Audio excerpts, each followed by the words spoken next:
Just waiting for a green light over here, and we'll get going. Here we go.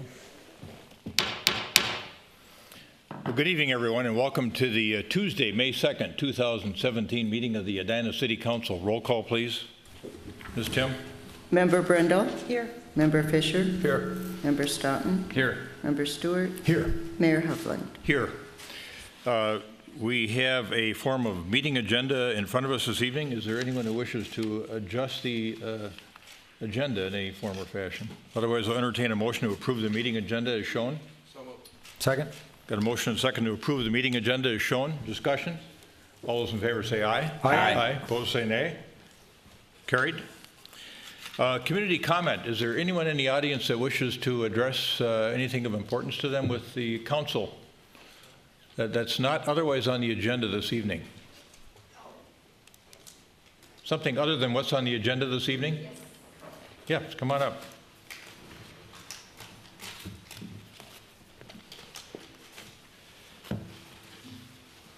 Good evening. Give us your name and address, and I think you heard Jennifer Benarat say you'd have 3 minutes. Mm-hmm. All right, My name is Avery Green. My address is 5324 Oaklawn Avenue South. Go ahead, Adria. I'm Avery Green. I'm a freshman. I go to Southview. I'm 15 years old. And I am part of the I Matter project and the Climate Resolution project. I think 2 weeks ago, the I Matter and climate team came to the city council meeting and talked about the climate resolution, that we want Edina to participate in the resolution to get our climate goals passed. So we're here just again to remind you that we really want our goals passed, and we thank you, the city of Edina, for taking such interest in our action towards climate change. In addition, we are having our climate summit at the Edina High School on Saturday, May 13th from 10 to 2, and we invite any city council member to attend. There'll be free food, I know.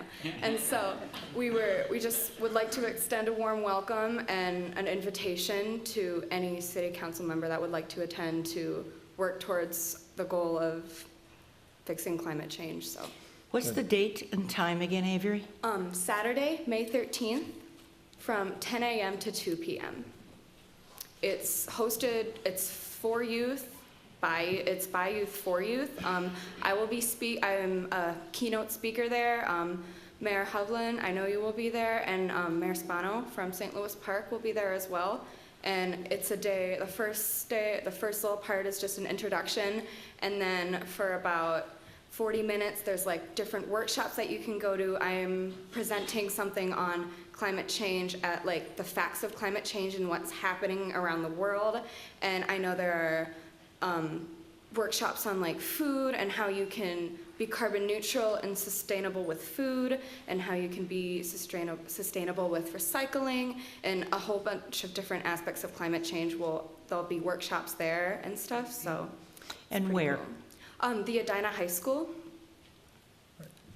Yeah. In the FIC Theater or somewhere else? It's not in FIC Theater. It's in EPAC, the Edina Performing Arts Center. Okay. So. Right on EPAC. Great. Very good.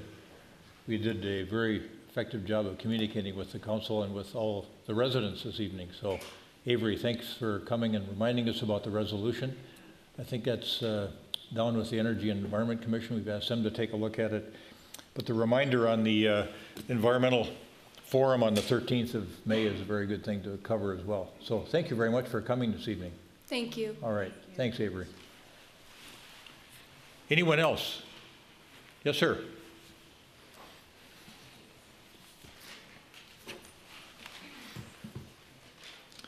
Good evening. Good evening, Mayor and Councilman. My name is Federico Rossi at 4300 Branson Street in Edina. And I also come to you today to just touch base with you about climate change. I'm a physician here in the community, and I've seen firsthand the alarming impacts of burning fossil fuel and the related climate changes here in our community, here in Edina, here in Minnesota. We've seen increasing asthma rates in our community, along with the rest of the country. We've seen its associated cardiovascular diseases, as well as premature deaths. We've seen increase in vector-borne diseases. That's diseases transmitted through ticks and mosquitoes. We've seen now Lyme disease in part of our states that was unheard of before. We're at a point where the American Lung Association now estimates that the health of about 50% of all Americans has somehow been negatively impacted by climate change, whether you realize it or not. And the American Public Health Association has identified climate change as the #1 threat to public health. Yet, I am more optimistic now and excited because we now have great solutions and alternatives at hand. And the economic benefits of taking action are now more evident than ever.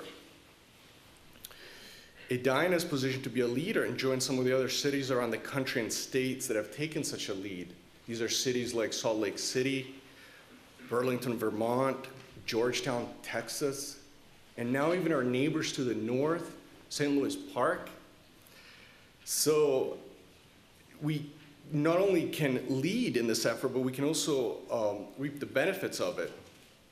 Renewable energy is here. It's here in our community. It's here in our state, and it's now affordable. Why not tap into a renewable energy company like our homegrown Edina-based Geronimo Energy that now powers the Minnesota Science Museum, and that among its customers is the University of Minnesota, which is expected to save over $800,000 over the life of its contract. This would not only create jobs that on average pay 50% more than the average Minnesota salary, but it also brings in tax revenue, not just for the state, but for the city as well. And in the process, we can give our children a better planet, a better future, and better health. So I ask you to please take into consideration their call. I ask you to have vision and courage, and indeed commit to bold greenhouse gas reduction goals. Don't just take my word for it, you can look into it, and I'm certain you will share my sentiment as well. Good. Dr. Rossi, thank you. All right. And this is something we've been working on, our greenhouse gas reduction goals, and I think the iMatter resolution asks us to try even harder to be more diligent about a more aggressive approach to that greenhouse gas reduction. So thanks to both of you for coming this evening. Anyone else for concerns of residents? Good evening. Thank you, Mr. Mayor. My name is Frank Lorenz. I live at 7151 York Avenue South. About 6 months ago, I was in attendance at a planning department advisory board meeting, and most of the formal city departments have an advisory board that's appointed by the city council. And they presented a great deal of detailed information, found it very useful and impressive. The two people that were making the presentation had done their homework. The major issue that evening was the alternatives for developing the Southdale Commercial District, or the Southdale District between France and York Avenue South, and essentially 66th Street and the Highway 494 on the south. I think that's a critical decision the city is going to work its way through in the next number of years.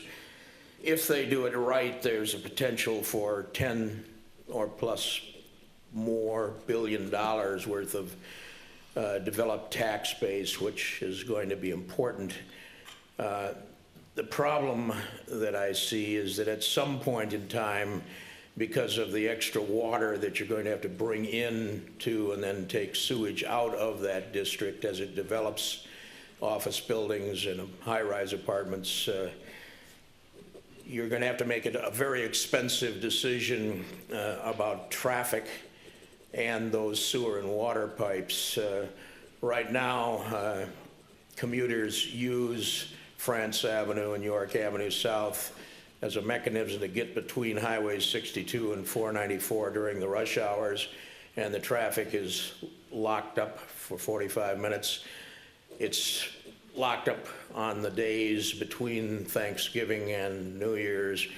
And if you add 10,000 or more people into that district, it's going to be impossible to move around. Now, the plans, I think correctly anticipate using circulator buses and district parking rather than letting each business or retail operation have their own parking. But at some point, about a third of the way in, you're going to have to make a very costly decision about utilities and streets and roads, or you're going to block off both highways 62 and 494 in both directions during rush hour. And if you happen to make the wrong decision about that, or there's a real estate recession that catches you up, it's going to be awful. The one thing I was Mr. negatively Lorenz, concerned about... I need to have you wrap up. Okay. Go ahead and finish your final thought. The plans still contained a footnote about the possibility of building a streetcar to use in lieu of circulator buses. And for a mere extra $100 million, it was still in the plan. This is one of the dumbest things that a group of Caucasians has ever developed in the state of Minnesota, and it really shouldn't be done. Thank you. Thank you, Mr. Lorenz. Anyone else?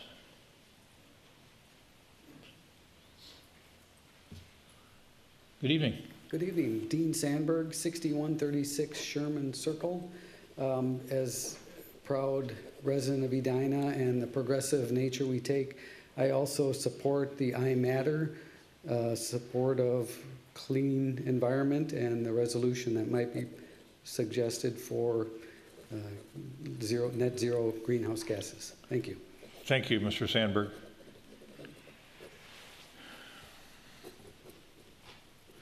Anyone else? All right. We'll thank you for those comments, and some of those we may address in terms of the Southdale District concerns about infrastructure. What have we done to calculate capacity below the street and also on the street with respect to transportation? Might deal with that later in mayor and council comments with Director Milner. So let's move on to the next portion of the agenda, which is the adoption of the consent agenda. Is there anyone on the council that wishes to remove an item from the consent agenda? Mr. Mayor, Yes. I'd like to remove item 5E. All right. With the exception of 5E, is there a motion to adopt the balance of the consent agenda? So moved. Second. Got a motion and a second to adopt the consent agenda with the exclusion of 5E. Any further discussion? All those in favor say aye. Aye. Opposed say nay. Carried. 5E, Member Staunton. Mr. Mayor, this is an item that is the approval of the final PUD plan ordinance for the 6600 project. At the preliminary, I voted against the PUD, really focused on the one of the elements, which is the 8-story residential, which is, at least as it was contemplated then, one of the later stages, and I remain uncomfortable with it for that reason. I don't have any objection to this phase, and it looks like that's underway in the development agreement and the 2 retail structures that we're talking about on France Avenue, but because this is in addition to approving that phase, this is also approving the overall plan that includes that 8-story building on the western side of the site. I wish to remain opposed and vote against it, and so I just wanted to take it off the consent agenda for that reason. All right, thank you, Member Staunton. So for the rest of the council, preliminarily we had a 4-to-1 vote. Is there someone, and Director Teague, correct me if I'm wrong, or Attorney Knutson, can we handle item 5E in a single motion, even though there are 2 matters, 2 resolutions? Actually, we got 1 resolution, 2017-47, and an ordinance modification. Yeah, Mayor, members of council, you could handle that in one motion. All right. Is there such a motion? So moved. Is there a second? Second.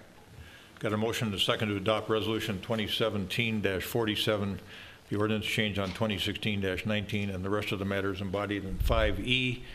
Any further discussion? All those in favor say aye. Aye. Aye. Opposed? Nay. Carried. That takes us out of the consent agenda into special recognitions and presentations. Yeah, we approved the rest of the consent agenda. Yeah, yeah. All right, Manager Neal, we've got a few folks to, we've got comings and goings, I guess, is a We do. Thank you, Mr. rough way Mayor. to say it. Members of council, I'll take items letter A and B. First, I want to introduce to you our new finance director. His name is Don Urim. Don is joining us here tonight. He hasn't quite joined us officially yet, but I wanted him to come and introduce himself to you because he will be starting here very soon. Yeah. Mr. Urim, welcome. Thank you, Scott. Thank you for that brief introduction. Mayor, members of the City Council, it's really a unique opportunity to be able to work for the City of Edina. As I've mentioned to Scott and both to Lisa, the Finance Director's job is rarely open, and I'm excited to be here working for the Council, for the staff, and for the residents of the City of Edina. I appreciate and want to thank Scott and Lisa for giving me this opportunity, and the rest of the staff, and especially the finance staff who are here, and looking forward to working with them and with everybody who's here. And so with that, I'd be happy to answer any questions that you may have, or I'll sit down and you can get on with your meeting. Thank you, and welcome. Welcome. Welcome. Yeah. So there's the coming, and we have a going to discuss too, I think. We- Unfortunately, we've got somebody that we've grown close to that's We do. Kelly Dumas. Kelly, come on up. Kelly, this is Kelly's last day in the office. As you know, she's been our city management fellow for almost a year, and she has acquired the new job, which is the kind of the final exam of this fellowship, and she's got an A in that. But she wanted to say a few words on her departure as well. So, Kelly. Thanks, Scott. Mayor, members of council, I wanted to extend my deepest thanks for the opportunity to learn and grow in this community for the past year. Through the Edina City Management Fellowship, I've had the opportunity to learn from some of the most creative and compassionate professionals in local government. And I've had the pleasure with working with residents who truly exude a passion for this community, and that's very inspiring to me as an aspiring city manager. Edina stands apart as a city that is truly moving forward. It's transforming the world, and there is a push here to create a better tomorrow for residents. Your investment in the development of future city managers is evident of that. Scott Neal truly embodies what it means to be a mentor and a leader, and I'm extremely lucky to have had the chance to learn from him, as well as other staff throughout this organization. The leadership in this community spans beyond your borders, and I'm proud to say that this is where I'm starting my career. Thank you so much. Thank you, Kelly. Yeah, good luck. Thank you so much. It's been a pleasure having you here. Thank you so much. All right, now Ms. Tim has joined Member Brindle in saying we needed to pass the balance of the consent agenda. So is there, we went had a right. motion and a second, we didn't have a vote. So is there, all those in favor of the passage of the consent agenda? We did vote on 5E. Yes, Say we aye. did. Aye. Aye. Opposed? Carried. All right. Next, we're moving into the some of the proclamations here. We've got two proclamations this evening, and the first is National Police Week 2017. I will read that proclamation. Whereas the week of May 14th to the 20th, 2017 is National Police Week in the United States. And whereas there are approximately 900,000 law enforcement officers serving in communities across the United States, including the dedicated members of the Edina Police Department. And whereas nearly 52,000 assaults against law enforcement officers are reported each year, resulting in approximately 15,000 injuries. And whereas since the first recorded death in 1791, almost 21,183 law enforcement officers in the United States have made the ultimate sacrifice and been killed in the line of duty. And whereas the names of these dedicated public servants are engraved on the walls of the National Law Enforcement Memorial in Washington, D.C., and whereas 394 new names of fallen heroes are being added to the National Law Enforcement Memorial this spring, including 143 officers killed in 2016 and 2,519 officers who died in the previous years, but whose stories of sacrifice have been lost to history until now. And whereas the service and sacrifice of all officers killed in the line of duty will be honored during the National Law Enforcement Officer Memorial Fund's 27th Annual Candlelight Vigil on the 13th of May 2017 in Washington, D.C. And whereas the Candlelight Vigil is part of National Police Week, which takes place this year on May 14th through the 20th, and whereas May 15th is designated as Peace Officers Memorial Day in honor of all the fallen officers and their families, and U.S. flags should be flown at half-staff on that day. Now, therefore, the City Council of the City of Edina, Minnesota hereby proclaims May 14th through the 20th, 2017 as National Police Week in the City of Edina, and call upon the people of Edina to observe this week in honor of the men and women whose diligence and professionalism keep the residents and the City of Edina safe. Is there a motion to adopt a proclamation? So moved. Second. We got a motion and a second to adopt a proclamation. Discussion. All those in favor say aye. Aye. Aye. Opposed say nay. Carried. And we have Deputy Chief Jeff Alaski here to accept the proclamation. And Deputy Briefly. Chief Alaski, Yes, thank a few you. brief comments, please. Thank you, Mr. Mayor, Council, City staff, and a couple of my officers, one in the back there, but it's nice to see them. I know they're busy. My kids say, Dad, can't you read? And it's like, I can just read fine. It's just I can't see anymore. So, in my 20-plus years career with the Edina Police Department, I feel 2016 will go down as one of the most challenging times for law enforcement and for myself. At times it appeared that the truth didn't matter anymore. Public opinion ruled without all the facts. Social media helped fuel this national epidemic against the men and women who put the badge on their uniform every day, just trying to make their communities a safer place. And because of this past year in 2016, 62 law enforcement officers were shot in cold blood because of some of the stuff going on in their country today. We start with Dallas, Texas, where they lost 5 officers just because they had their uniform on. Baton Rouge, Louisiana, 3 officers. And closer to home, Central Iowa lost 2 this past year. All because of hate speak, people not wanting to hear what's going on. These people were men and women, brothers and sisters, spouses, boyfriends, girlfriends. And they were killed in cold blood just because they had this uniform on. Folks, enforcing the law at times is an ugly business. And not everyone is cut out to be a police officer. But I do have to say one thing. I work for one of the best police departments in the state of Minnesota, if not one of the best police departments in our country. The men and women of the Edina Police Department are a dedicated group of law enforcement professionals. They all know what they signed up for when they went into this career. But even with all the negativity out there, they do their jobs, and they do it very well. I'm very proud of these officers in this community. The City of Edina is a great place to work. It's been a wonderful career for me, like I said, for a little over 20 years. I've got a few more years left, hopefully. We have great support from our council members, the community, city staff with Scott Neal. Like I said, it's been a great place to work. And now next week, we're going to have 10 officers, potentially 10 officers out at Washington, D.C. Some of them are actually flying to North Carolina, riding bicycles up to Washington, D.C. for Law Enforcement Week. We're sending out 2 motorcycle officers to also work transporting survivors of law enforcement officers from the airport to the memorials. So Edina, even the reach here locally, we're reaching across our nation to our fellow brothers and sisters. So on behalf of Chief Nelson, the Edina Police Department, I just want to say thank you for this proclamation. It's a great place to be, folks. Thank you, Deputy Chief. And one other thing, could you cover for folks both here and at home that may be watching the ceremony that we have on the 15th of May every year? Yes, right we have outside a of City flag Hall here. raising on the front steps of City Hall. They may want to attend. Correct. Go ahead.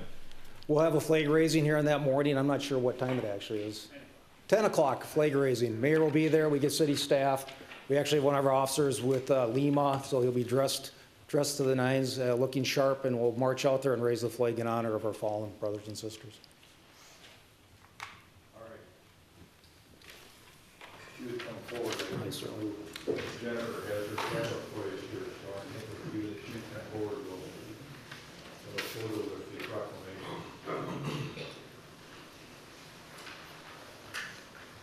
Get cozy.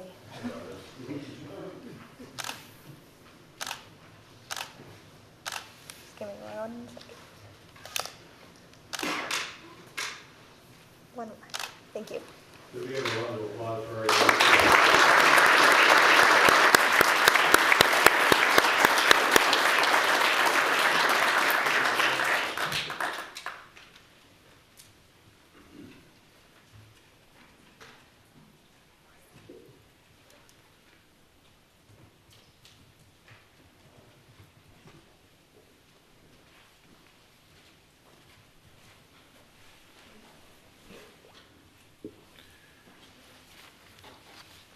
We've got one other proclamation this evening, and that is the proclamation involving Preservation Month, which is May 2017.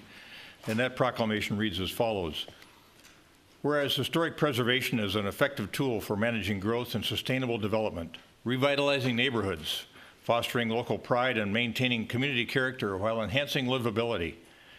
And whereas historic preservation is relevant for communities across the nation, both urban and rural, and for Americans of all ages, all walks of life, and all ethnic backgrounds. And whereas it is important to celebrate the role of history in our lives and the contributions made by dedicated individuals in helping to preserve the tangible aspects of the heritage that has shaped us as a people. And whereas embracing the story of our town is the theme for Preservation Month 2017, sponsored by the Edina Heritage Preservation Commission.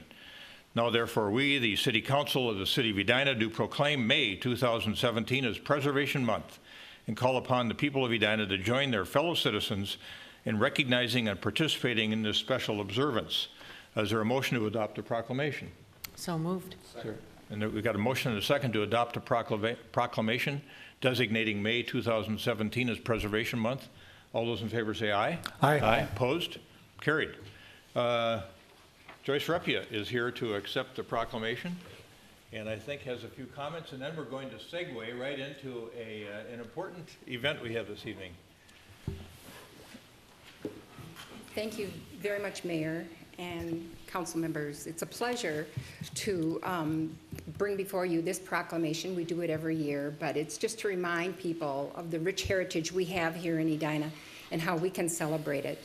And one way we do that is with our annual presentation of our Heritage Award. And Mayor, would you like to Bring this forward? bring it? Well, no, just introduce it while I'm. All right, while you're teeing it up. Yes. All right, so the next thing we're going to do is we're going to have a presentation regarding the what's become the Edina Heritage Award, which we've been doing annually. So this is the 2017 Edina Heritage Award, and it is going to be awarded to a property at 5133 Mirror Lakes Drive that is owned by Nancy Johnson and Paul Anton. And I'm assuming they're here with us this evening. They are. I was looking, oh, there he is, Mr. Anton. One of our state's foremost economists. we can talk him up a little bit more when he comes up here. So, Ms. Repia, go ahead with your presentation. I think this is very interesting. Thank you, Mayor Hovland and members of the council. In celebration of Preservation Month, the Heritage Preservation Commission is pleased to announce that the 2017 Edina Heritage Award is presented to Nancy Johnson and Paul Anton for their home at 5133 Mirror Lakes Drive. The home was built in 1951 on a 2/3 of an acre, heavily wooded site in the Highlands neighborhood. At the time, it was at the end of the road with no other homes nearby. The home was designed by renowned architect Robert Cerny, famous for his mid-century style homes in Minnesota. In fact, one of Cerny's homes, built for former Supreme Court Justice Harry Blackmun, is featured in Larry Millett's recent book, Minnesota's Own, Preserving Our Grand Homes. And in this slide, you will see the photograph of the home as viewed from Mirror Lakes Drive. And the map on the right shows how the lot is located at the northeast corner of Mirror Lakes Drive and Northwood Drive. Cerny's design included 3 segments which wrapped around the brow of a heavily wooded hill. The rear wall facing the woods is almost completely windowed. Unique elements to the home which exist today include 14 clear-story windows connecting roofs set in different angles, allowing for natural light throughout the home. Exterior walls punctuated by windows and wide eaves on all elevations. Mahogany doors throughout the house, as well as 3 large mahogany closets and a wall of built-in bookshelves. Here we see the rear of the home with window walls facing the private wooded rear yard. Light wells were added to provide natural light to the home's lower level. A steel roof was added, and you also see wide, unenclosed eave with exposed roof rafters providing for natural cooling, and they are still in excellent condition. Here you see the detached garage built into the hillside on the southeast of the property, also having a 300 square foot studio space above that Nancy and Paul refer to as the hoose, which could also serve as a man cave or a she shed. It has had many functions over the years, including automotive, a dog kennel, storage, and Nancy and Paul have gutted and insulated the space, upgraded the electrical, adding internet and cable. They also repaired woodpecker damage on the exterior with specially milled panels. Here you see the living rooms, both upstairs and down. There is a center fireplace wall of brick that is the core to both of those rooms. You see the original mahogany closets and mahogany doors that were added. New wood floors were added on both levels, and on the lower level, the photo on the right, you see a Curtis Gere mid-century era metal sculpture which they found in their travels. Here is a great photo of the clear story windows that we referred to, and you can see how they bathe the interior of the home with the natural light. Nancy and Paul purchased the home in 2014 and spent over 5 months planning for both interior and exterior improvements that would be sensitive to Robert Sierney's original design. Some of the numerous projects they undertook included replacing the antiquated lighting system for the clear story windows with LED strips, remodeling kitchen and bathrooms, protecting original exterior window patterns, and replacing a faulty in-floor heating system, adding light wells to 1/3 of the back side of the house, bringing natural light into the garage and lower level, replacing the double garage door with milled vertical siding that matched the house siding. Interestingly, through their research, they found that the original owner, Ralph Hultgren, owned a plumbing company and installed a hot water baseboard radiator heating system with separate controls with 5 zones, a forward-thinking system for the time. In-floor heating added to 2 remodeled bathrooms was connected to that original system. The original outside in-ground lighting systems for the walkways in front of the home were inoperable, and thus they were replaced with LED lighting. Also, period furniture and art was purchased from resale stores in Palm Springs and San Diego. In this day and age, when people are quick to purchase older homes and tear them down to build new, the Heritage Preservation Commission would like to commend Nancy Johnson and Paul Anton for the interest they have taken to research and preserve Robert Sierney's design style, creating a home that stays true to Mr. Sierney's vision while improving the home's contemporary livability. And I know Paul and Nancy are here today as, I think, the former owner of the house and their contractor, and so they'd like to come forward today. Very good. Yeah, congratulations.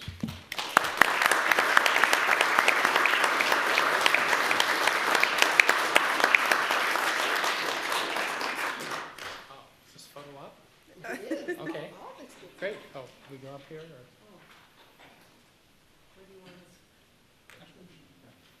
Christy Bloom. Hello.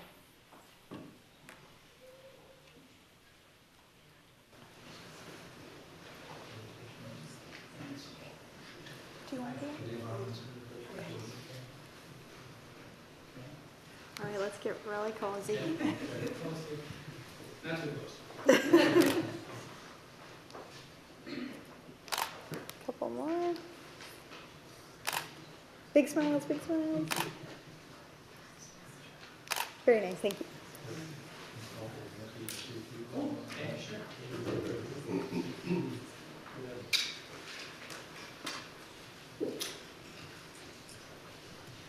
Nancy, you first. Okay. Thank you. honored and surprised to be here.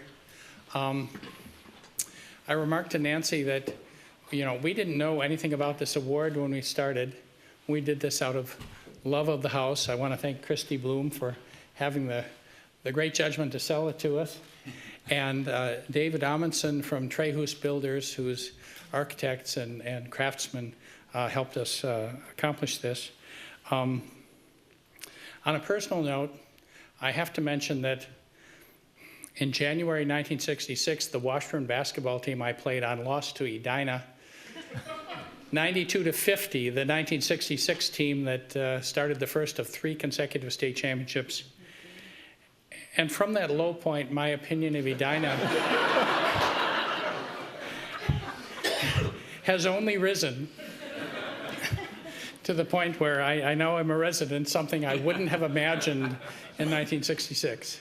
So I want to thank you all very much for this award.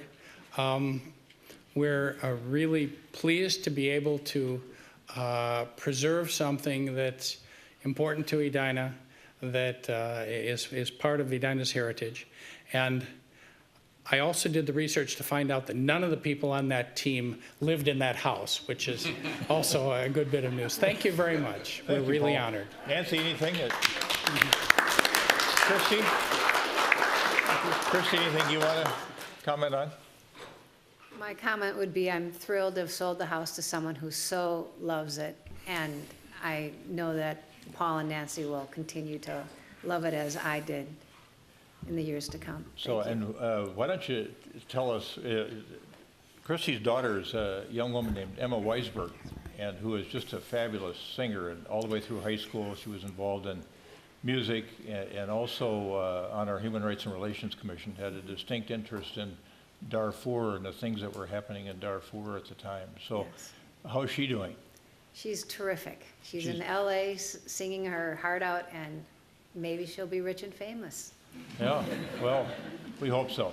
Thank you. Yeah, she's a terrific young woman. So everybody should keep an eye out for Emma Weisberg. Sometimes she comes back and sings at the Dakota. She does. She did last winter. She goes by the name Emma Renna. Emma Renna. All right, thank you for that. Thank you. All right.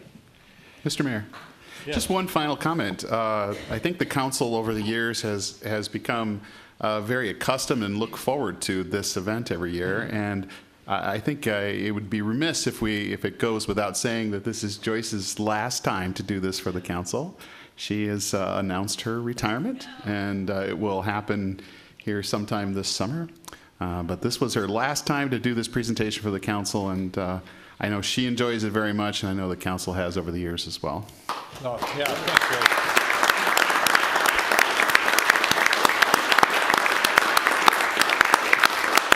We'll look forward to celebrating you again in a slightly different way, but you've done a beautiful job on these presentations over the years. Thank you, and in everything that you do for us.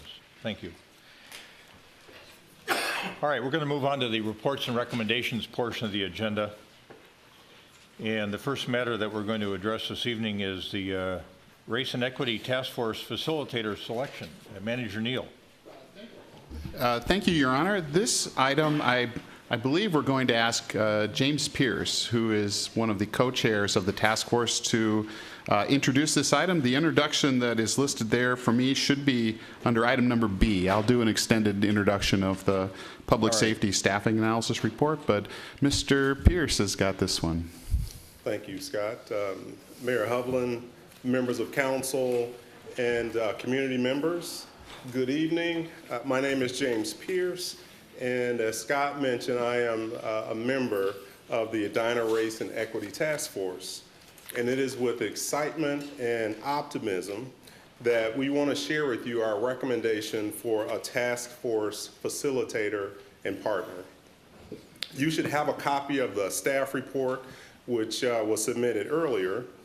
That report lists all 9 task force members, and so I won't go through those, but I do know with a show of support, several of the task force members are present tonight, and I'd like for them to either raise their hands or stand to be recognized. Yeah, let's have them stand. I think would be good. Stand and be recognized. Yeah. And thank you. Thank you for your service. And I also believe we have at least one member who is going to try and stream tonight, so she may be on as well. So tonight, I'd like to share with you a bit of the selection process and then share some of the insights, some of our collective insights from that process. We received 4 responses from RFP, and through our evaluation, we're recommending the Citizens League as our partner. The other responding firms were Ethical Leaders in Action, Gray Hall, and the YWCA. We used a 2-step evaluation process, and as task force members, we individually scored each proposal, and then we met as a team to determine who we would bring in for in-person interviews.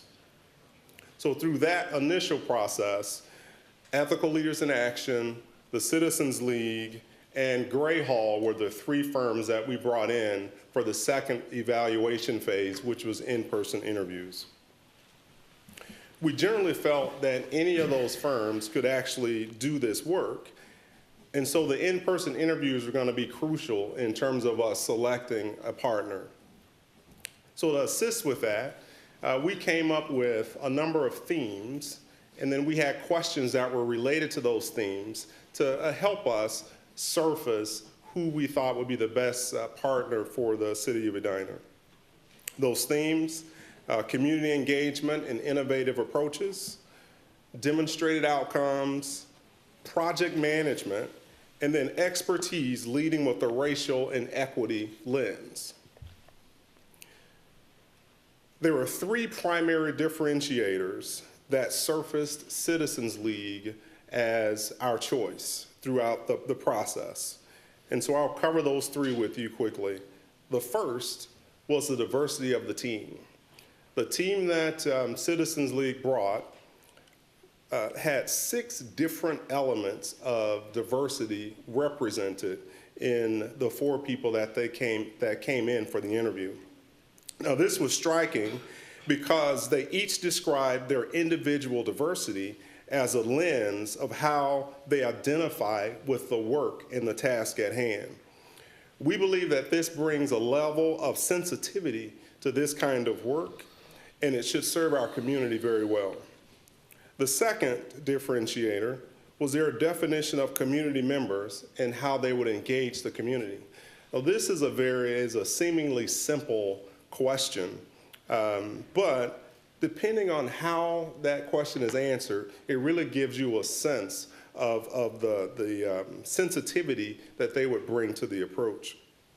And so when asked that question, Citizens League's response was that the community members are all members present in the community who are impacted by the problems that are surfaced and who can benefit from those solutions. This response, combined with the diversity lens that they bring, is a very poignant combination that should ensure that we have a very inclusive lens as we go through this work and we try to find issues that need to be resolved. And then finally, their approach. Citizens League does not solely focus on quantitative actions. Their focus is not just to have a handful of projects, execute those, and then move on.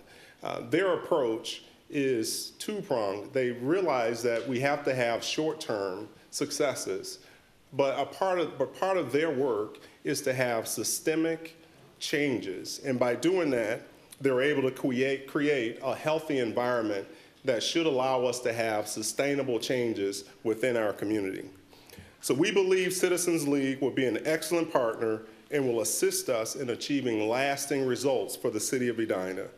We are eager to begin this work, and we look forward to partnering with them. Thank you for that excellent report. Any questions for Chair Pierce? All right, did you have anyone else? No, Member Staunton. Excuse me. Thank you, Mr. Mayor. Mr. Pierce, thank you for your work, and you failed to mention that you're a co-chair of the task force as well, and I appreciate, and I know we all appreciate your volunteering your time for this important task, and to the other members who are here, thank you for your work. I know that your work has been underway, and you have been busy meeting. As it happens, you tend to meet on the evenings we're meeting, and so we don't get to sit in, but we're looking forward to the time when we can. I read through the proposal that was submitted by the Citizens League and was quite impressed and appreciated your summary of the process that had happened from now. Can you tell us a little bit about the time frame you expect this next phase to follow? Yes, so actually we are a little bit behind. So we talked about that in our last task force meeting. And what we decided we wanted to do was to just keep pressing on. In total time, in terms of the evaluation phase, there are work groups that will focus in 3 different areas. And those recommendations would then come back to the council. And just roughly, I would say, the total time is just about a year in terms of doing an assessment, each work group finding solutions, making those solutions to the council, and then executing on some of those recommendations. Terrific. I had a chance to visit by phone with your co-chair yesterday. I understand she's out of town on business, but she may be the member that hopefully is streaming. I think Jesse should be watching. So Jesse, if you're online. out there, hello to you. And one of the things I passed along to her is I was quite impressed with the Citizens League's presentation, almost to the point where I was, they were so thoughtful in the way they had presented what they were doing and demonstrated their expertise. What I wanted to express to her, and I'll express to you and the other team members that are here, is that we have a ton of confidence in you all.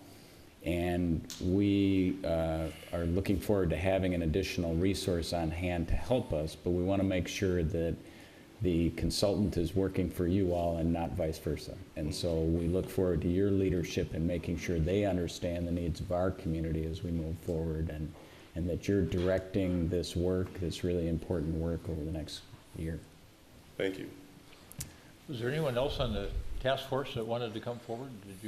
Did I infer from some of your earlier comments that there may be someone else that wanted to speak? No, I don't think so. All right. Yeah. Okay. Well, some of them we've had in front of us before, and they're more than willing to speak, but not this evening. So thank you for that excellent report. And thanks for your work. It's such a pleasure to have you chairing every aspect of this matter, along with Ms. Kingston. And as Member Staunton said, the task force is just superlative. So thanks to all of you as well for working on this very important issue in our community. So we would like to affirm, I think, your selection and direct the staff to negotiate a contract with the Citizens League. Is there a motion to that effect? So moved. We Second. got a motion and a second to affirm the selection of the Citizens League as the facilitator, task force facilitator, and direct staff to negotiate a contract with the Citizens League. Any further discussion? Comment? Manager Neal? Nothing? We're ready to go. All right. All those in favor say aye. Aye. Aye. Opposed say nay. Carried. Thank you, Mr. Pierce. Thank you. Next matter, we're going back to Manager Neal. It's the Public Safety Staffing Analysis Report that we received. Thank you, Mr. Mayor, members of council. I have a few remarks to make as Mr. Ingram from Novak comes to the front. Creating a sense of personal safety and responding to calls for help are two of the most important functions of any city government. In survey after survey, Edina residents tell us that Edina city government does an exceptional job of creating a feeling of personal safety in the community and responding to their medical and physical emergencies. Our employees in our police and fire departments report exceptional levels of job satisfaction and engagement and believe they're making a positive difference in Edina. It's against that backdrop that in mid-2016, Chief Schmitz, Chief Nelson, and I began a conversation about how the city will maintain our robust public safety service levels given community growth and increases in the public's demand for those services. Given that resources are limited, we asked ourselves, what is the best way to deploy our human, fiscal, and technology resources to continue to provide high-quality public safety services as our population and demand continue to grow? Tonight, the council will receive a presentation from Mr. Jonathan Ingram from the Novak Consulting Group. The city retained Novak in September 2016 to study the public safety operations of Edina and to help us answer the key questions about the service levels and resource deployment. As you listen to Mr. Ingram's report tonight, and as you read his report later, I think it's important to understand what it is and what it is not. It is not simply a list of demands for more resources, and it is not a prediction that the sky will fall if its recommendations are not heeded. Instead, Mr. Ingram's report is a valuable predictive tool to help council and city management determine the desired level of public safety services in the community. And it is also a guide about what we will need to do as city management and council to provide the resources and support necessary to the men and women of the police and fire departments that will enable them to provide those desired levels of services. In order to ensure that this study had the value and integrity for the city, city management established an advisory committee very early in the process of labor and management staff members from the police and fire departments, as well as the city's administration department. The committee guided this initiative from the very beginning, including establishing the ultimate mission of the study and the selection of Novak Group as our consulting partner. The advisory committee members worked to keep their colleagues informed about the study all the way along, and were key members in getting it into its final form. The members of the advisory committee were Morgan Piper, Aaron White, and Chief Nelson from the police department, John Brooks, Dave Schmitzer, and Chief Schmitz from the fire department, Assistant City Manager Lisa Schaefer, HR Director Kelly Curtin, and City Management Fellow Kelly Dumas, who coordinated the project from beginning to end. And with that, Mr. Mayor, I think we're ready to hear from Mr. Ingram. Thank you. All right, good. Thank you, Manager Neal. Well, welcome. Thank you. Mr. Neal, thank you for the introduction. Assuming you have Mr. Connors with you as well? I do. My colleague, Mr. Connors. Again, I'm Jonathan Ingram. Thank you very much for the introduction. Mayor and Council, we're here today to really provide an overview of the key findings and recommendations of our Public Safety Staffing Report for both the Police Department as well as the Fire and EMS Division. We'll hit the key recommendations, not every recommendation. We won't be here till midnight, I promise. And then give you all an opportunity for questions and discussion as well, if you've had a chance to read the report or if you have some comments regarding our presentation this evening.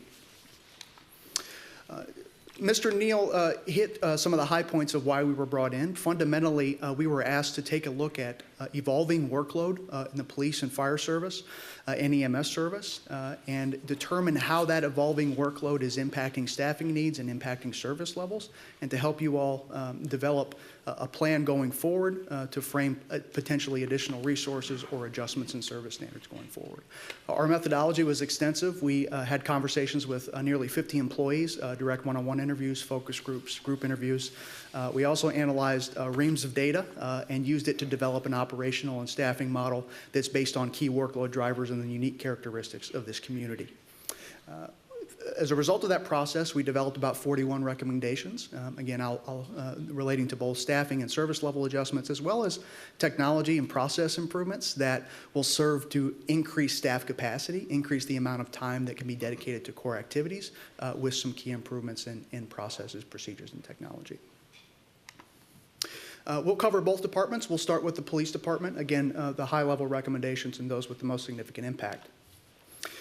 Just a couple of observations about the department that I think are worth noting. We really observed a really high level of community support and an incredibly high level of dedication among police officers in the department. Really impressive. We do a lot of work with police departments all across the country, and the City of Edina's police department and fire and EMS, as I'll touch on later, really stood out as exemplary departments with exemplary personnel. The police department has a really high commitment, a strategic commitment to proactive policing and community-oriented policing, and those are best practices that serve as a really strong foundation to build upon, and really the recommendations that we're offering will help you maintain that high commitment in the face of changing workload. I have just a quick question on terminology. In the last slide, it said Edina is a destination department. Can you please tell us what a destination department is? It's a department that other police officers want to work at. And it's a really valuable recruiting tool. One of the things that you'll find if you take a look at the details of the folks that you all bring in is that you're picking the best and the brightest from some of the neighboring departments. And that's a good thing. So, good problem to have. The biggest bucket in police staffing is always going to be patrol, right? That's the major sort of activity. There are a number of national guidelines out there to help determine what a target service standard and an associated staffing level should be for a police department, a patrol function. The International Association of Chiefs of Police basically establishes a guideline that, on average, an officer should have about a third of their time available for that proactive, community-oriented policing. The City of Edina Police Department has historically exceeded that target, and that's a really good thing. In 2013, the city's patrol function achieved an average of 49% proactivity, which is a really good thing. The problem, however, is that calls for service workload, the number of calls that come into 911, the number of activities that patrol officers have to deal with, is also increasing pretty dramatically. And over the previous 3 years, and historically, there's been a decline in the amount of time that can actually be dedicated to proactive policing, and we expect that decline to increase without a commitment of additional resources. Just an example, looking at from 2015 to 2016, there was, just in that 1 year, there was a 20% increase in CAT events, which the number of sort of workload metrics that go into the computer-aided dispatch system. And over a 3-year period, there's a 20% increase just in calls for service. So that is a big increase in workload that has to be absorbed by the patrol officers. This illustrates just the historical impact of that. As you can see, the top line in red, that indicates the proactive policing rate that the department has experienced. In 2013, that was 49%. In 2015, which was the year with the most recent available data, it was down to 44%. And we expect those workload trends to decrease and the available proactivity, the available rate of proactivity to decline going forward. And this is significant for a couple of reasons. One, over the past 10 years, the police department has actually not added any personnel and has actually lost 3 positions in total in the face of changing workloads. So if there is a desire to maintain your historic service level, the service level that the community and the department have come to expect to provide, there are implications from a policy and resource commitment perspective. So fundamentally, we have recommended that the city engage in a discussion to define what your proactive service standard is, to intentionally define that, and then to structure your staffing levels in the police department to meet that service standard. We provided a few examples of the staffing implications associated with a 49%, 44%, and 33% proactive rate. If you sought to reinstate or re-achieve your 2013 level of 49%, you would need to add 3 officers with adjustments, further increases in staffing going forward, assuming trends remain as projected, which is something you would have to evaluate on a year-in, year-out basis.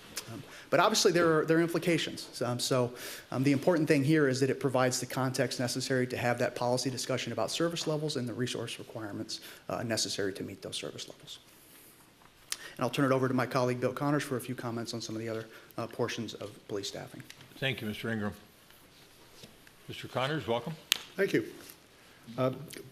Patrol supervision has always been a key element of running a police department, and as Deputy Chief Alaski sort of referred to earlier in his talk, it's become more and more important as greater and more intense scrutiny has been placed on police officers. We made a number of recommendations in that area. One is that patrol supervisors, sergeants, have traditionally been sort of lumped in with police officers for certain aspects of your staffing levels. That becomes particularly important in the overnight hours when staffing is really limited.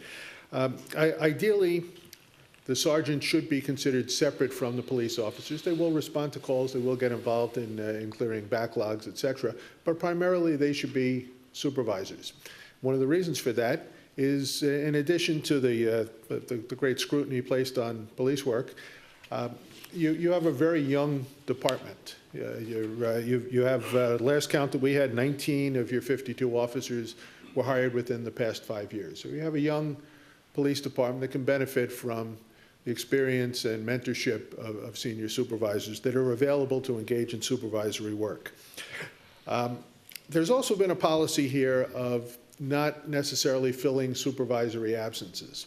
And that has a benefit in that it gives officers the opportunity to shine and test their mettle as supervisors, and generally police officers will do that and do it very well.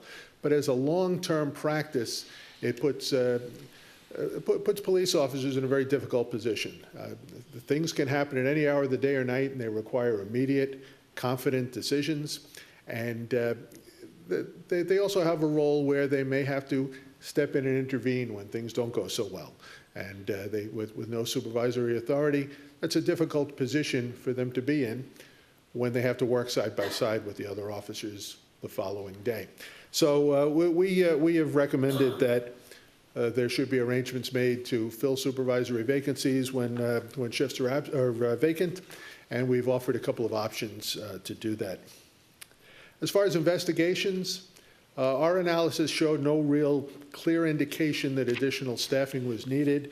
The average caseload of about 10 cases per month for detectives seems to be within normal limits. However, we have made some recommendations on steps that can be taken to get more data and to be able to analyze that going forward, so that the department has the ability to look and see if its investigative workload and its staffing are keeping pace in coming years. When we looked at the communication section, it's a complicated, diverse job. They deal with police, fire, and EMS. So there are certain needs there. One thing we found is there's very little what we call off-the-board time for dispatchers. And it's a particular issue on a 12-hour shift where there are concerns like basic human needs, time to go to the restroom, time to eat. A dispatcher has a very stressful job. They're on the other end of the phone calls that the police officers and firefighters are responding to. There needs to be some de-stress time. There are also some training issues, particularly when you're dealing with police and fire dispatching.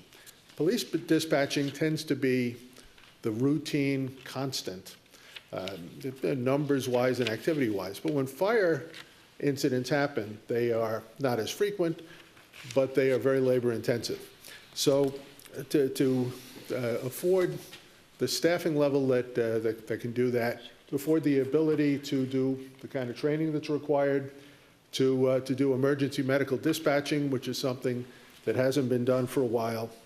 We have recommended, and to implement a quality assurance program that monitors calls, monitors performance on an ongoing basis. We have recommended that the 9/11 staffing be increased by 3 full-time equivalents. And just as the workload on patrol officers has increased, the administrative burdens associated with police work have continued to increase, both in complexity and in volume. So we've made some recommendations in the administration and records area. First of all, to use some of those potential additional communications people to offset some of the administrative workload, particularly in the late night hours when their volume is less, and they can pick up some of the data entry slack. And we've recommended upgrading the position of lead record specialist to record supervisor, and to redistribute some duties and to add 1 additional FTE to the administrative support unit. Those are some of the high points and key recommendations. Again, 41 total recommendations, but those are some of the most significant in policing. There's a number of additional recommendations related to technology, process, assignment, that sort of thing. But those are the ones that have the most significant budget impact, most specifically. On the fire and EMS division, really just some general comments about the culture. Really a very positive culture, a good relationship between management and frontline employees, good collaborative relationship in terms of working and resolving issues. As we work through the process of developing our analysis and recommendations, we work closely with both folks from the command staff as well as the union, and it was just a really outstanding working relationship. But there are issues. There are some perceptions among frontline folks, and these perceptions, and command staff, and these perceptions were borne out in some of our workload analysis. There's some concerns about staffing level in the face of changing workload, right? Why we're here. There's some concern about the ability to safely respond to fire events given the growing EMS workload. And also some concerns around training, which we've tried to hit and cover through our recommendations. Similar to police, that sort of frontline fire and fire suppression and EMS service delivery is going to be the biggest chunk of staffing in the fire and EMS service. Right now, an average of about 75% of all the calls that the fire and EMS division respond to are EMS calls. And so they have appropriately designed a deployment model that's primarily focused on meeting EMS needs, but they still have to also meet fire response needs, right? So there's a minimum of 6 paramedic firefighters on duty at a given time. That allows them to fully staff 2 medic units, 2 EMS units, and also respond with company officers to fire events using a fire engine apparatus pumper truck.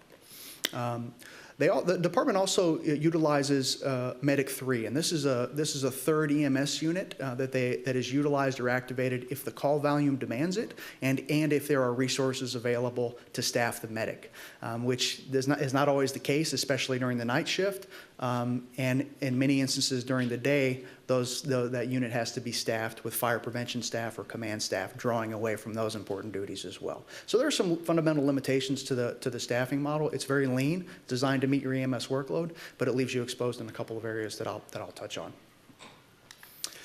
You know, one of the kind of interesting trends that we looked at about 20 years of your EMS call volume, and over the past 21 years, there's been a 40+% increase in EMS calls.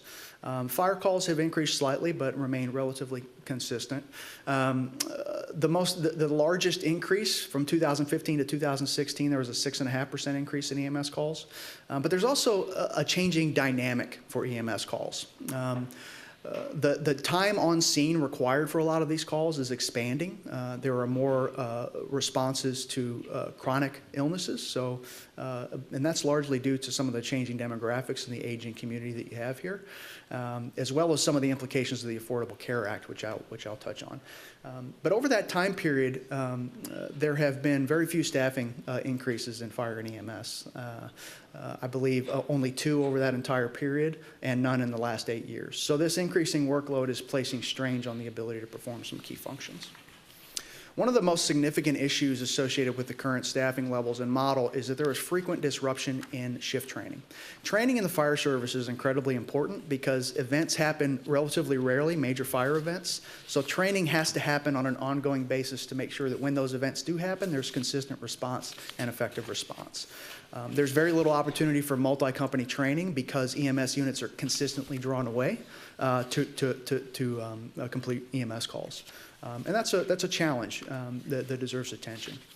The Affordable Care Act has also resulted in an emphasis on outcomes as a reimbursement model rather than clinic nights or nights in a hospital bed. And for chronic illnesses in an aging population, and specifically psychiatric emergencies, those patients that would have otherwise sort of stayed in these clinics are being pushed out into the street. And that's increasing psychiatric calls, which increases the amount of time required on scene. That all has an impact on the ability to perform these core functions. We also, see that that growth in EMS call volume is going to continue. It's a national trend. It's a trend we see here, and it's a trend that will be evident in your demographics as well. So we've made some recommendations to augment fire and EMS capacity.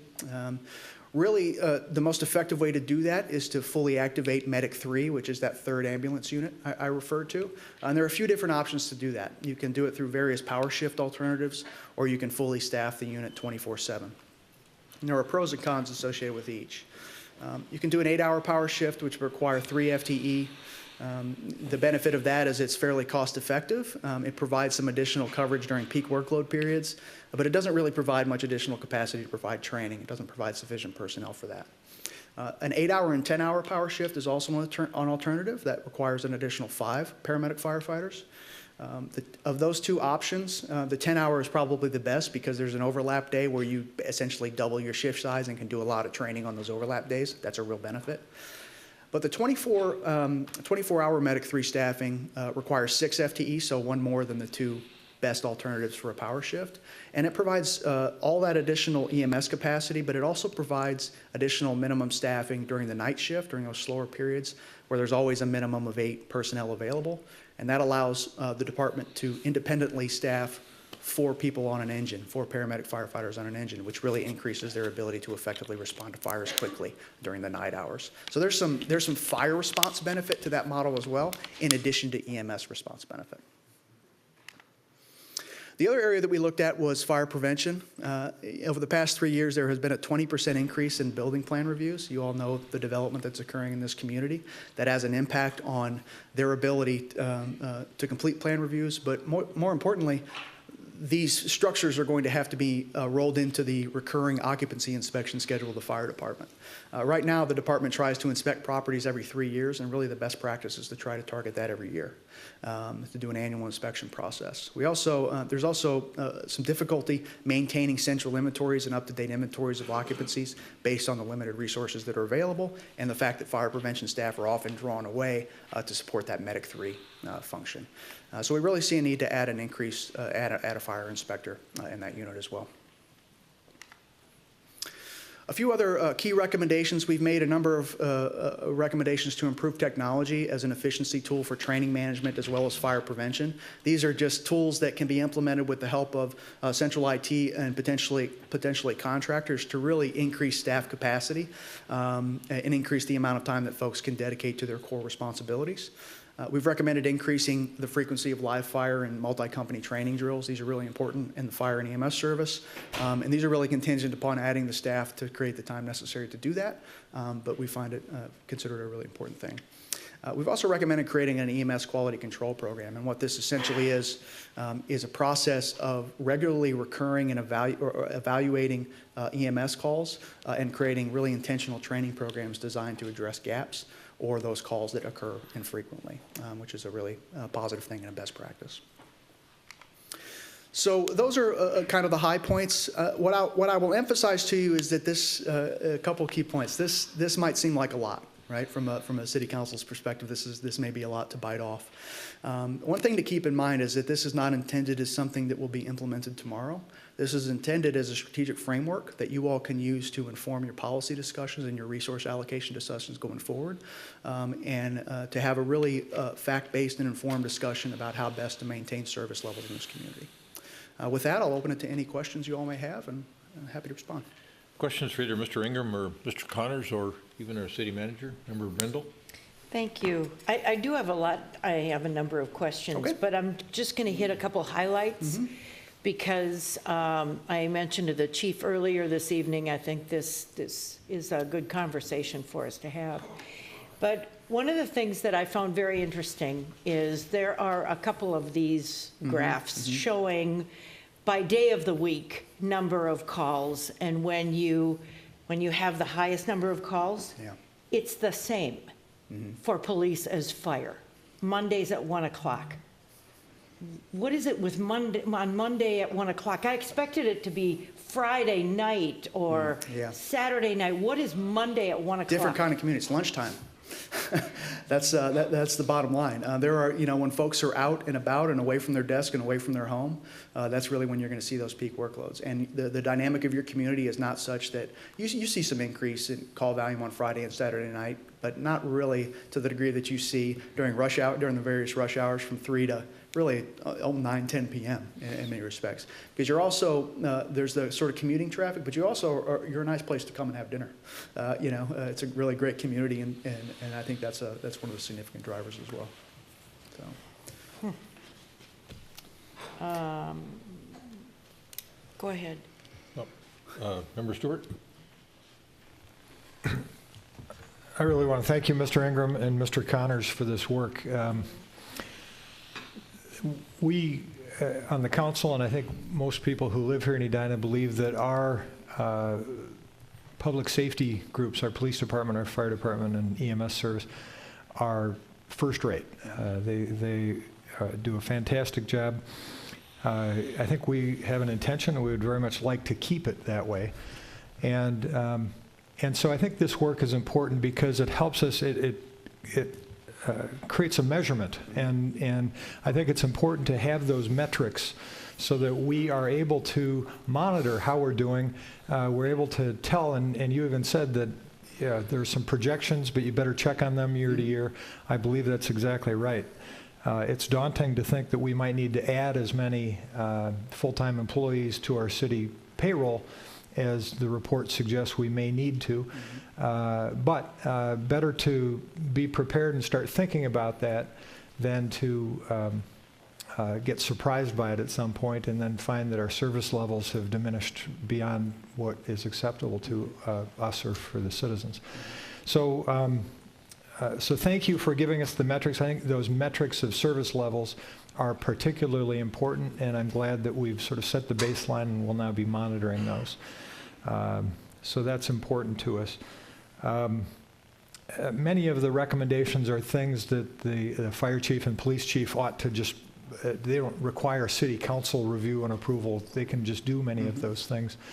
But ultimately, it's on us to ensure that the kinds of police and fire and EMS services are what are expected by our citizens. So, so I think it's really important work.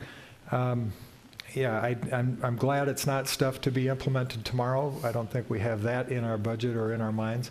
But it's daunting to anticipate that we may need to add some things. I think a couple of things that I think are a little skinny in the report, maybe you want to comment on this. I have the sense that community policing is becoming more and more important, and having police officers out and engaged with the community, not behind the wheels of squad cars, but talking to people and being present in the community, and not overly intimidating because they're all armed up, is an important aspect to building the kind of relationship we'd like to have between our police force and our citizens. And I think this didn't dig a lot into that. Yeah. And so I'll let you comment on that, and then I have one more. And that's really the basis of what we refer to as proactive policing. It's an odd term, but there is a section in the report that sort of explains that it's what has gone by the term community policing, problem-solving policing, community relations. It's that free time for officers to get out and engage, whether that's engaging with citizens to come up with a long-term solution to a problem or a condition, or just getting to know the neighbors and getting to know the people in their beats or their posts. So that's a significant portion of that free time. Right. And I will also say one of the things that's really important for us in this work is to make sure that we leave the flexibility of command staff, of the chief, to determine how best to deploy their resources to meet the priorities of the community and the priorities of city council. So in order to do that sort of walkabout kind of community policing, that's a policy decision that you all can make. But in order to do that, you have to have the time available to do that. So our analysis is based on making sure that that time is available to make those deployment decisions. Mr. Mayor and Councilmember Stewart, Jonathan, can you pull up I think it's slide 7. You know which slide I'm talking about, right? I think so. That's the that's the one. I think this slide, more than anything else, goes to the heart of what you just asked.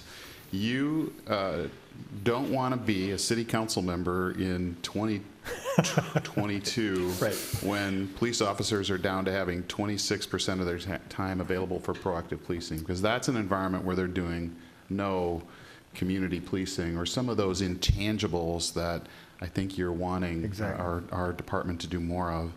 This, this presupposes some projections, right? So it looks at staffing levels compared to projections and what we see as demand for service. And those are a couple different variables, and like any kind of multivariable calculus model, there's some shifting that can move, and it's going to be impacted by what we see in the community. On this chart, the data points that are in the books are the first 3 data points.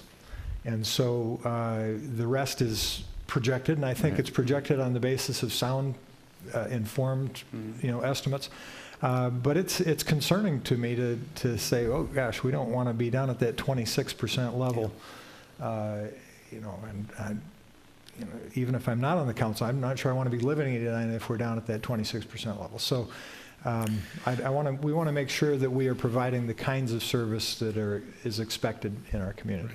Yeah, one of the things that we've also tried to do in addition to this sort of projection is provide just some high-level metrics that that both departments can track and produce and report on an ongoing basis to say, okay, this is where we're at, and these are the implications in terms of staffing. Right. So, yeah. But there will be a cost to sustaining those levels, and we need to prepare ourselves for that. Absolutely. In terms of cost, the other thing I wanted to ask a little bit about is this balancing of technology versus human resources. In most businesses these days, we see that businesses are becoming more efficient in terms of amount of revenue per employee because they can use technology to multiply the effectiveness of each employee and that kind of thing. I believe that's probably true in our safety areas as well, but we don't.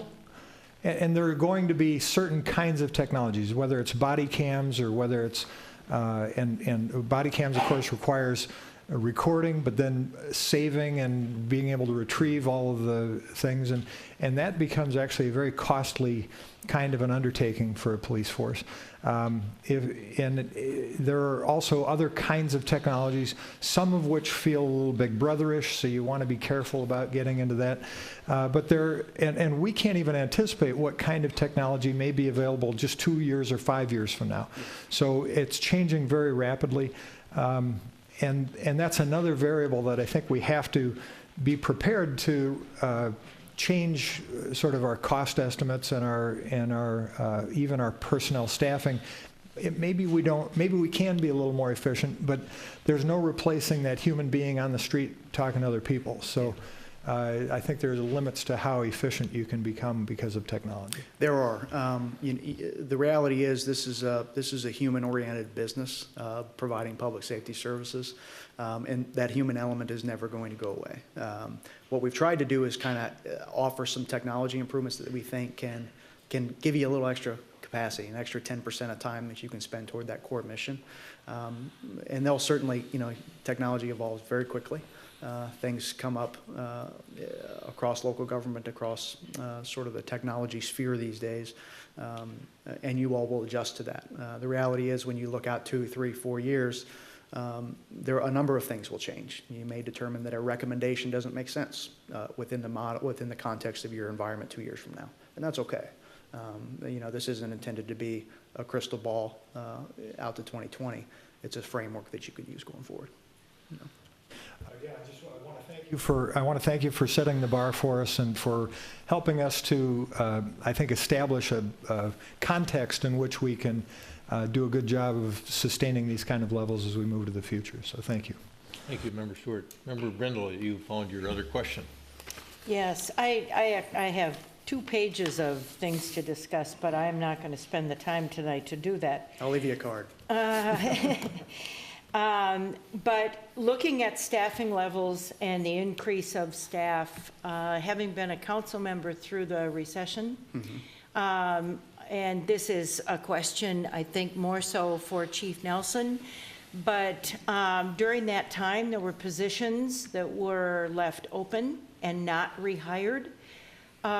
Is it possibly those positions that are being reinstated, or is it an increase overall? So our staffing estimates are based on your budgeted staffing levels, right? So if we identify you need 5 FTE, it's above your current approved budgeted staffing level. Okay, yeah. All right, so that doesn't say that it's a position that was left open 5 or 7 years ago when we were in the midst of a recession. That's correct. Okay, thank you. Member Fisher. So excuse me, I have a question about sort of the cause and effect. You talked about population being a driver, but I'm assuming it's not the only driver. How do you look at those other causes that would suggest we need more staffing? And the reason I'm asking it in this way is if I'm out there listening and, if I've been paying any attention to council meetings over the last year or so, I'd say, wow, just stop all the building and we wouldn't have to add all these emergency services. But I'm assuming you're working in communities that aren't growing like this, that still need a higher level of emergency services for the opposite reason, that they're not growing and there are more calls and all of that. So can you speak to that just a little bit? Absolutely. So, if police and fire sort of calls for service and workload were about population, we could just say hire 2 cops per 1,000. But that's not how it works. Population really is not a very good metric to use when determining what your public safety staffing needs are. Your actual calls for service workload are. And that's really what we dive into. We look at the types of calls that you receive, the trends over time, the amount of time that's required to spend on those calls, over a period of time. And that is influenced by populations. If you have an aging population, for example, you're going to have an increase in some of your EMS calls and an increase in the duration of EMS calls, right? If you have a younger population and you have a bar community, you're going to have an increase in calls during that Friday and Saturday night, which means you may need to look at some kind of power shift configuration to cover that peak workload, right? So what we look at is the unique workload drivers for the community, and they typically are manifest in some crime statistics, but largely in calls for service. So that's going to be really the major driver for both police and for fire, and as the underpinning data in our operational and staffing analysis. Thank you. The report was extremely thorough, so thank you for that.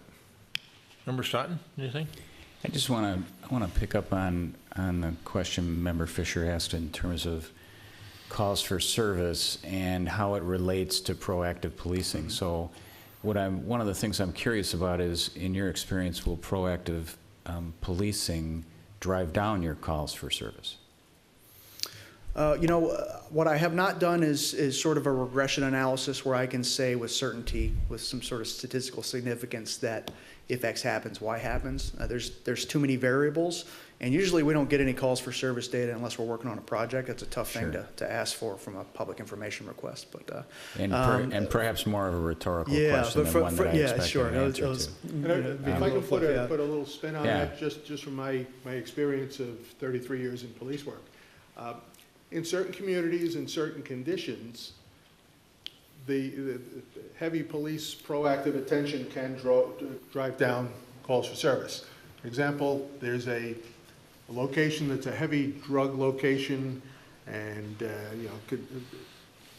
consistent driver of calls. Attention there will eradicate the problem and drive down the need to respond there. I've experienced that myself. Your community is fortunately very different from that.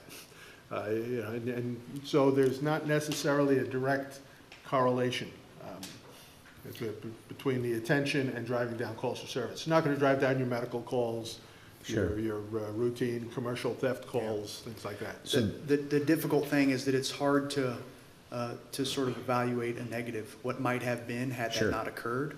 The reality is it allows focused attention, and it also allows the time necessary to do that in community engagement. One of the important outcomes of policing is public perception of their relationship with the police department, right?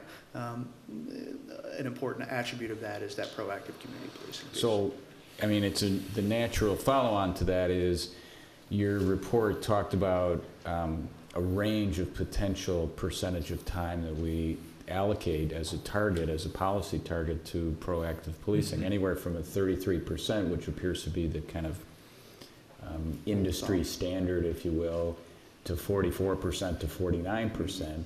And again, I don't expect an answer tonight, but it seems to me it begs the question, as we try to wrestle with which of those levels or somewhere in between that we want, it begs the question of what are we doing with our community policing, to what end, what goals are we trying to achieve, and how are we accomplishing those with that extra time? And one of the reasons we framed the recommendation to establish a proactive policing rate is to start that conversation about what it means to go from 49 to 33 and what you can no longer do as a police department. It's not a reasonable expectation to say, we're not going to add resources, we're going to let you drop to 33%, but we're still going to expect the same level of service or the same outcomes. It's important to have that conversation about what it means, and we are certainly in favor of that. And I think your report really is, I mean, I'm going to have to revisit a number of times to squeeze all of the substance out of it, because it was really dense and well done. I would commend it to anyone watching who hasn't looked at it. It's a great overview of how our police department works, how it's organized, what happens on a daily basis, and it starts to introduce you to some of the issues that we have to wrestle with. The last question I'd just ask is from a funding perspective, I think you've heard from some of us, and we're, tip of the iceberg. We're realizing, as Member Stewart said, that yes, we want to have all of the services we can, but we recognize that comes at a cost. One of the things that jumped out at me in the report was a metric from the last 3 years that talked about cost per household of police services. And it was remarkably similar at around $550 per household. Is that a metric that you find valuable? Is it, if we went back and looked further back in history, would we be likely to see a similar number? Do you see that in other communities? Is it one of the metrics that you might look at in deciding what's the right level of service? Certainly. It's a useful metric to help you evaluate the marginal impact of any revenue increases that you generate. So we really like that metric. I like all metrics personally. Yeah. And I get that it's going to be a spectrum of metrics here. Yeah. Now, in terms of looking historically, we didn't actually sort of take a look at that data, so I can't answer that with any certainty. But yeah, that's definitely a metric to pay attention to. Well, I join my colleagues in thanking you for your work. I think it gives us a lot to chew on. I appreciate the city manager sharing it with us and us taking the time tonight to talk a little bit about it, because I think this is this is the prime kind of planning that we should be doing, and we should be doing it with real substantive information. You've given us a lot of that to work with. So thank you. Thank you. Yeah, good questions from everybody. This 114-page tome is indeed quite interesting. It read sort of broadly. You could interpret it as a need for more policemen and more EMS-trained firefighters. But there's so much subtlety in the report with all the data you've discussed that I do think the recommendations in the report, as you state in your executive summary, gives us the opportunity to maintain service levels in the face of evolving conditions, or to elevate those service levels by implementing scalable best practices, and at the heart of which I think is your notion in recommendation number 1 that we adopt proactive policing targets for the police department, and that's a pure policy decision that this council will make. So that causes me to turn to Manager Neal and say, what's next? We got a comprehensive report that we all need to think about in more detail and absorb. And so what would you like to see us do next? Have a work session on this matter? Well, certainly I think the next steps for on the staff side are that we timed this report coming to us at this point, and when we started it and when we hoped it would kind of reach its conclusion, so that we could use it as a budget tool. We expect to do that. We expect to bring back to you some recommendations for our upcoming budget cycle that we will reference as part of the NOVAC study. If we can take this study and develop it into a presentation or an advanced discussion during our budget making process in a work session, I think we'll try to do that. All right. I had one other question I forgot to ask you fellows, and that is, you've looked at a lot of metrics and you've looked at a lot of call data. I'm wondering if you're anticipating, based on national data, some increase in call volume based upon what I would view as this epidemic of opioid addiction, whether it requires more EMS calls or police calls in reaction to other things that get associated with opiate addiction or street drugs. So, sort of in looking at the call volume, that's not something in this particular community that stuck out. It doesn't mean it's not an issue. I will say nationally that's a problem. It's a problem in every community across the country, and it has really broad-based impacts, not just in police and EMS, but in really many service areas. And it's something to pay very, very close attention to. In terms of how you combat that initiative, that issue, if it ever sort of does arise, ultimately that's something that we would defer to the chief in terms of defining the best sort of deployment approach and the best way to use those personnel. Our emphasis is to make sure that you all have the resources to be able to do that if it happens. Okay. Yeah. All right. Good. Yeah, I think for all of us that were at the National League of Cities meeting this spring, we heard from many communities across the country that it was at epidemic levels, and they were really struggling with how to deal with it. I live in Cincinnati, Ohio, and we have about 45, 50 overdoses a night. So it's a different climate. Yep. So I live in the state of New Hampshire for the past couple of years, a place where you don't expect this to happen. And the percentage of opioid-related deaths in light of the population in that state is just absolutely incredible. And, you know, where I came from in New York City, we went through the crack wars in the 80s, et cetera, et cetera. And this shows, to some degree, the unpredictability of policing. You just never know what's around the corner. When you think drugs are on the run, here we are at historic levels of opioid problems. Okay. Mr. Ingram, Mr. Connors, thank you very much, and thank you for your fine work on behalf of our town. thank you very much All for your right. time. Thank you. Mr. Mayor, Manager Neal had a good suggestion, I think, and so I'm going to raise it here. He suggested perhaps we put item D on the agenda ahead of item C. I think we might owe it to him.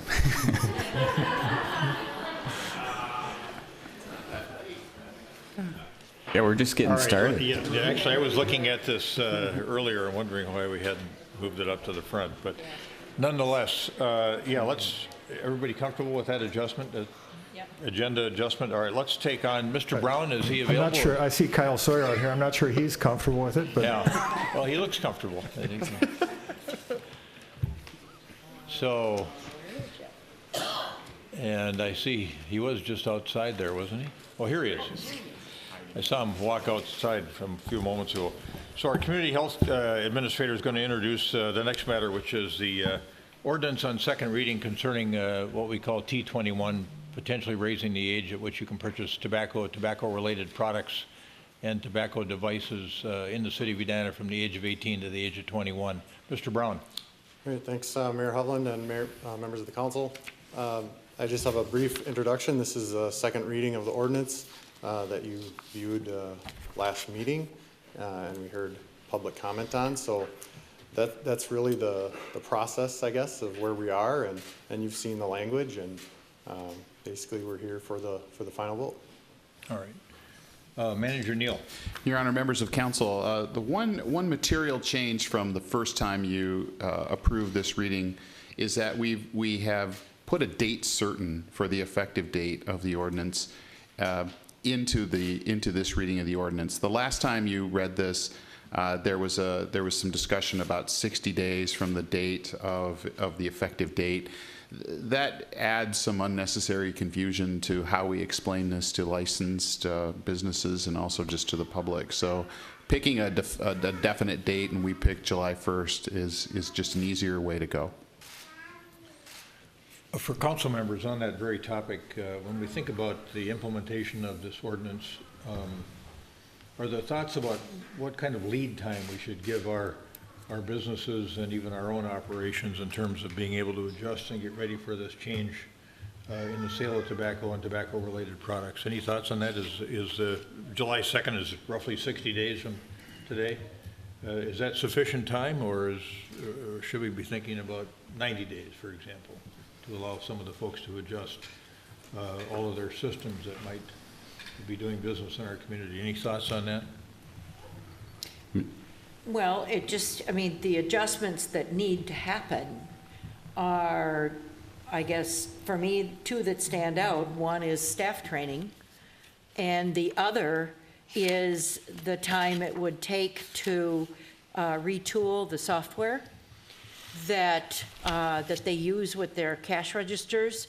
It's my understanding that if I were to go buy a pack of cigarettes or a tobacco-related item, I would hand them my driver's license, and they would scan my driver's license. And based on the information in that cash register as to the date when I am now legally able to buy that tobacco item, that's what it's looking for. So it would be that software update. It would seem to me that 60 days would be appropriate, it would be enough. I wouldn't want to put it any longer than it would have to be. So I guess I'm okay with 60 days. I'd be fine if it were possible in 30, but I think 30 might be pushing it, just knowing how some of these changes happen in software. So I'm comfortable with the 60 days we discussed 2 weeks ago. All right, very good, thank you. Member Staunton. I'd agree. I think 60 days. I think no matter what you do when you make a change like this, people are going to want more time to get used to it. I understand the world of electronics and swipe cards and barcodes and everything that we live in, but I remember a day when there was a little flip chart on the counter that said, if you weren't born after this day, then you can't. So, worst comes to worst, I think that's what we work with, and we have to dive in at some point. And by my calculation, 60 days is July 1st, so I think that's about right. And I like the idea of having a date certain, so it's really clear to people when the borderline is, and July 1st is as good a date as any to get that underway. So I'd be supportive of moving through with this ordinance. Member Fisher? I'm supportive for the same reasons, and I would just make can I just make a couple other comments in general? Jennifer, do you have the graphic that I sent you? So there have been several more emails on both sides of this issue, and I would say, a few more in the last 2 weeks on the don't do it side, vote no. And I think the prevailing argument that I've been reading is that, we'll do this and it will have no impact because people are just going to go to our adjoining communities and buy these products. And we've heard about Needham, Massachusetts, and I'm a very graphically oriented person, so I'm putting up a map here of Needham, Massachusetts, where this has been happening since 2005, and the data is very compelling about the effectiveness of what's happened in Needham. So none of the communities around Needham have this ordinance, or at least had it in the early years. And there was a dramatic drop in the smokers and all the related impacts. And if you look at Needham on sort of what I would think is the northeast side, it's very close to the adjacent Newton and some of the other communities in terms of where you would actually have commercial establishments. Needham in square miles is about 12.5 square miles compared to Edina, which is about 16 square miles. So that's a smaller community even than we are. I feel comfortable that we have something to point to and we have success in this arena. And again, as we've said before, if we can just keep a few of our children from starting smoking, it's life-changing. So that's it. Thank you. This causes me to ask other council members if they have comments regarding the proposed ordinance. Member Staunton, Member Stewart, we had a good dialogue last time. Member Brindle, anything? All right. I'll entertain a motion to adopt on second reading ordinance 2017-03, an ordinance amending Chapter 12 of the Edina City Code concerning tobacco, raising the age at which you can purchase tobacco, tobacco-related products, or tobacco-related devices from 18 to age 21. Second. Got a motion and a second. Any further discussion?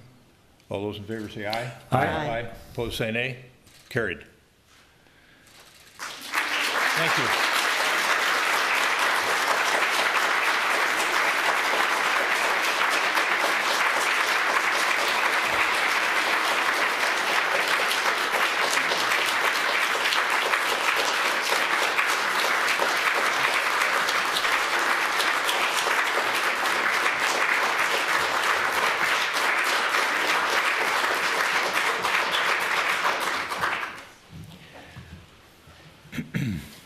When we undertook the study of this issue, it was at the behest and I think the fine leadership of our Community Health Commission that brought this issue to our attention. At the time, we didn't have any intention of leading the state, didn't even know that there weren't any other communities in the state that had hadn't adopted an ordinance, if that makes any sense. Nonetheless, I think we've been comfortable leading the way, which we do in so many other ways in the state of Minnesota. We have an ardent belief that we can have a profound effect on public health with respect to our children in particular, and the long-term implications for the cost savings for people in our state from tobacco-borne or related illness is just significant. In a way, it's staggering. We know that it will have some adverse effect on some of our business people, including our own operations at our municipal-owned liquor stores, which I think will be a discussion for another day. Will be obviously subject to the ordinance as well. But I think we'll be having a discussion about whether we should be selling tobacco products at all at our liquor stores. So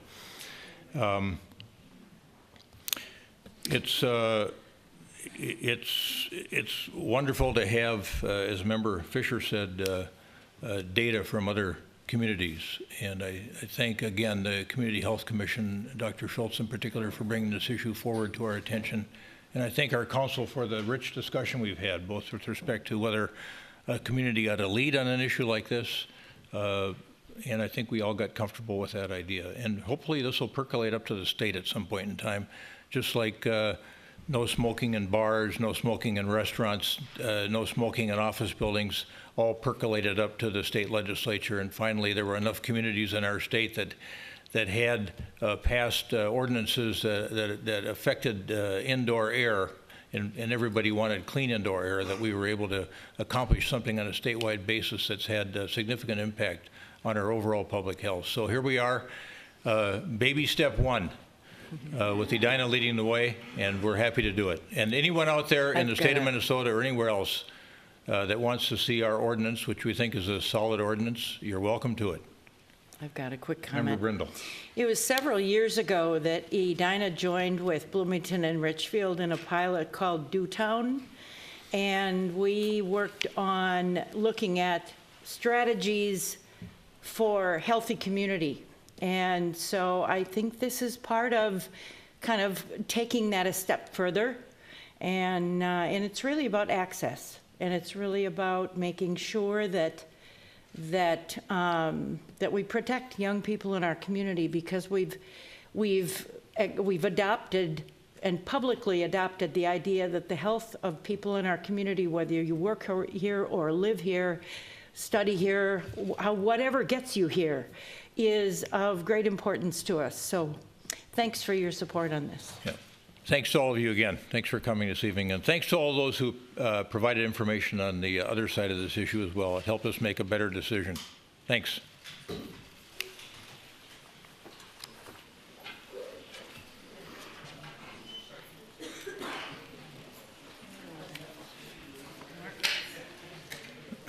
All right, we're going to move on to what is item C, which is the Resolution 2017-46, which would provide for the sale of bonds, Series 2017A and 2017B. Mr. Kyle Sawyer, our Assistant Finance Director, has this matter. Thank you, Mayor and members of Council. Tonight's Resolution 2017-46 is really the first stage in the process to sell bonds, and includes, as the Mayor mentioned, issues 2017A and 2017B. The 2017A issue finances the summer street reconstruction and related utility work that goes along with that work. The 2017B issue finances the golf course reconstruction that's currently underway, along with some aquatic center improvements that are also underway.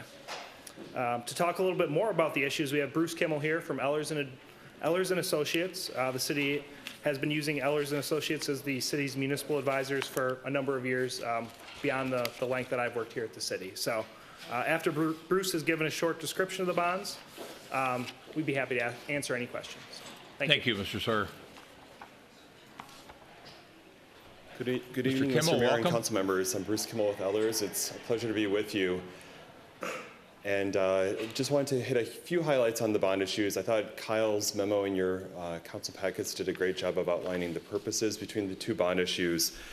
Really, the purpose of tonight's discussion is to make sure that you're comfortable with all of the details in the two issues, and that you have any questions that you might have answered at this point before giving us the go-ahead to work with staff toward the June 6th bond issue date. One thing I wanted to note is the bond issues as presented to you now with the 6 different purposes are all fairly neatly packaged, but they really represent a lot of work on the part of your staff. We had many iterations with staff looking at the amounts for each one of those purposes, for the street improvements, for the water, sewer, stormwater, aquatic center, and Braemar improvements, and really went back and forth a lot to make sure that the amounts were correct, that the repayment terms were correct, that the amount of city cash going into those deals was accurate and appropriate. So it may look like everything is all pulled together, but it really was a lot of analysis, and we feel very good about the outcome that we're recommending to you tonight. Also, I should note that by putting all these purposes together, 4 purposes together in Series 2017A and 2 purposes in 2017B, you really are having some efficiency here. The market prefers larger bond issues. They find it more efficient to bid on bigger bond issues. And so by putting your general purpose geo bond all together, and then your recreation geo bond all together, you really are presenting yourself for the most efficient and advantageous bidding for the city and its taxpayers. I should also point out that in addition to a number of the items in the pre-sale report, the estimated interest rate on the A bonds for your various utility and street projects is 2.5% over 15 years. And that's actually above today's rates. If you sold today, you'd probably be closer to 2.2%. And then also on the general obligation recreation bonds, we're projecting 2.75%, and those are also with a cushion to allow for market movement. But we've actually been seeing rates come down recently, so we'll hope that that continues to be the case in May and into June. I know that the reports gave a number of other details about the city's credit rating. We, of course, will be looking to talk with Moody's and S&P about the city's double AAA rating and expect a very good conversation there. And, of course, you're continuing to follow the competitive sale process that you have in the past, and that has been shown to obtain the best possible results. So with that, I would ask if you have any questions, and then please go on to consider the resolution. Questions for Mr. Kimmel? Just a quick one, and that is, when do you anticipate a sale? So the bonds are scheduled to sell on June 6th. Okay. So we would take bids. It was probably in there and I missed it. Sure. Okay. We would take bids on your behalf that morning and then resize everything appropriately based on the winning bid and come to you for award that evening. Okay, thank you. Member Stewart? Thank you. I would just like to note, I thought the presentation by staff was very, very, very well done, and I want to commend you for putting that together with the assistance of Ehlers, I'm sure. The amount of this bond issue is slightly larger than I think our typical amount. I don't know if that's the beginning of a trend or if that's an anomaly, but I do want to make sure we keep an eye on that. And I think it's just an amalgamation of a number of different purposes for which we've already approved some spending. So we are, I think, doing a good job of being stewards of the money that's entrusted to us by the citizens of Edina, and I think this efficient form of issuing bonds is a good outcome for us. So thank you for that.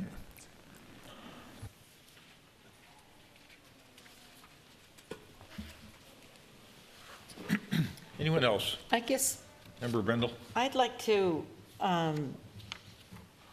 clarify a couple of things that maybe will help in looking at where the monies come from to repay these bonds. The aquatic center renovations will be paid for by the aquatic center over 10 years. The golf course bonds will be paid for by the golf course, repaid using golf course revenue over the next 15 years. The storm utility improvements will be repaid with the storm revenue. Sewer utility improvements repaid with sewer revenue. Water utility improvements will be paid with water revenue over a 10-year period for each of those. And then local street improvements, as usual, will be repaid by our residents who are impacted with those and benefiting by those projects over 15.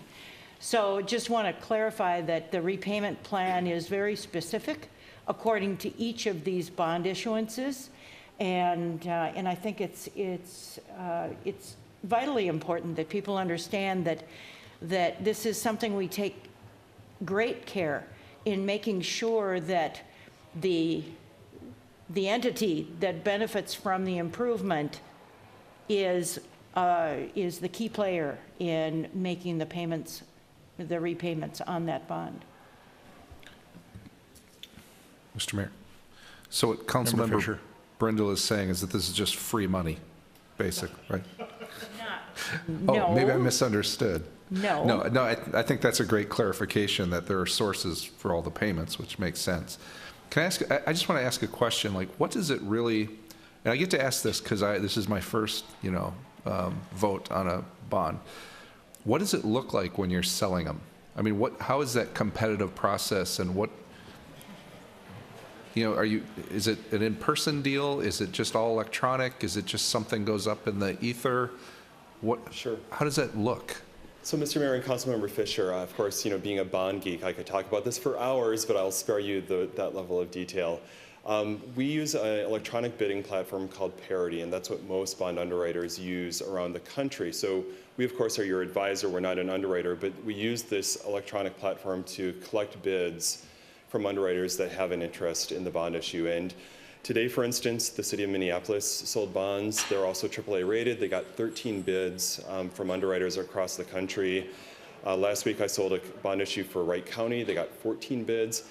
The market depends, varies from day to day. I'm not guaranteeing that you'll get that number of bids, but it is a very aggressive bidding environment right now because the amount of supply available to investors is far less than the demand. So may I ask, what was the winning bid, interest rate on the winning bid for the Minneapolis issue? The terms were different, but I believe it was just under 2%. Wow, fantastic. Yeah. Well, and we are AAA rated. We should make sure that people know that we're AAA rated, and that helps with getting a good price, getting a good rate on our bonds. It does. The last thing I would mention, Councilmember Fisher, and you're welcome to see it at any point, a lot of times the bids come in at the very last second, right before the bid deadline. So it'll be 9:59 in 45 seconds, and then all of a sudden the bids will come in. It's really a pretty impressive technical thing to see. So, yeah. Thank you. All right, thanks, Mr. Kimmel. All right. Is there a motion to adopt Resolution 2017-46, providing for the sale of bonds, Series 2017A and 2017B? So moved. Second. Got a motion and a second on the sale of bonds as stated. Any further discussion? All those in favor say aye. Aye. Opposed say nay. Carried. Thank you. Looking forward to Thank you, seeing Mr. these Kimmel. projects come into reality. Nice work. Thank you. Looking forward to those low interest rates. Yes, exactly. All right, the next matter we have is item 7E, which is Resolution 2017-44, which is a resolution supporting local decision-making authority. And Member Staunton has this matter. Manager Neal, if you have any comments, otherwise we'll turn right to Member Staunton. I'll defer to the Honorable Mr. Staunton. Yeah. As the man who has been over on the League of Minnesota Cities and working tirelessly on this issue. Thank you, Mr. Mayor. So as all of you know, I sit on the board of the League of Minnesota Cities. It is a representative board of cities around the state. It has large cities, it has small cities, it has cities from greater Minnesota, it has cities from the urban core, it has cities from the suburban metro, from the close-in metro, from the far-out metro. It's a great representation of cities across the state. One of the things that we do in that capacity is we track legislation that affects cities in Minnesota. And we have the League has a very sophisticated intergovernmental relations staff that works to advocate for the interests of cities at the legislature every year. And we discovered this year, interestingly enough, that somewhere during the middle of the session, our IGR head came to us and said, I hadn't really noticed this in any given bill, but it seemed like there were more efforts at the legislature going on this year to restrict municipal authority. And then he finally sat down and did an inventory and came up with over 30 bills, separate bills unrelated to one another, designed to restrict municipal legislative authority. And they're all over the map, but it alarmed those of us who were on the board in terms of restricting local government authority. The issue that we decided just earlier tonight is an example of one that is not currently preempted by state law, but could be preempted by state law. But there are more mundane ones. For instance, we've talked about small cell technology, the ability for our city to control what happens in the right-of-way, whether a tower can be put on a residential street, if it is put there, how big it will be, what it will do to safety, traffic safety, what it'll do to aesthetics of a particular area.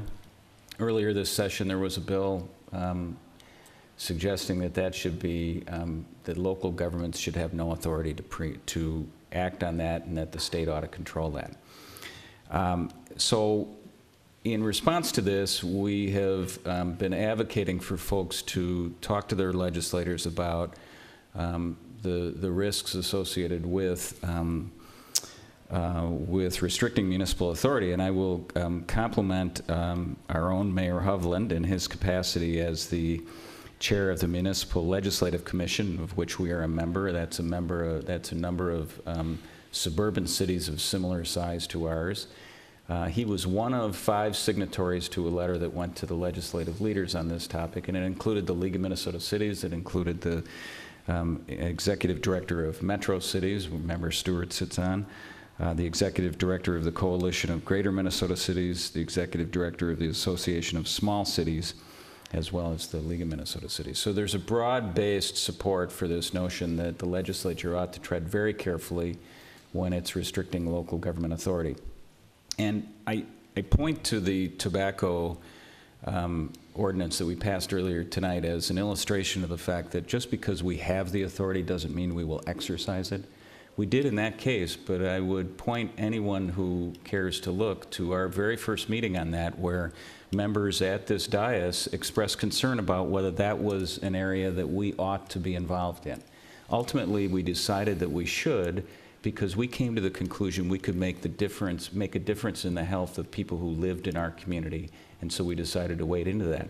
I am confident that there are issues where we will decide that this is an issue that's better served by the state legislation than by local legislation.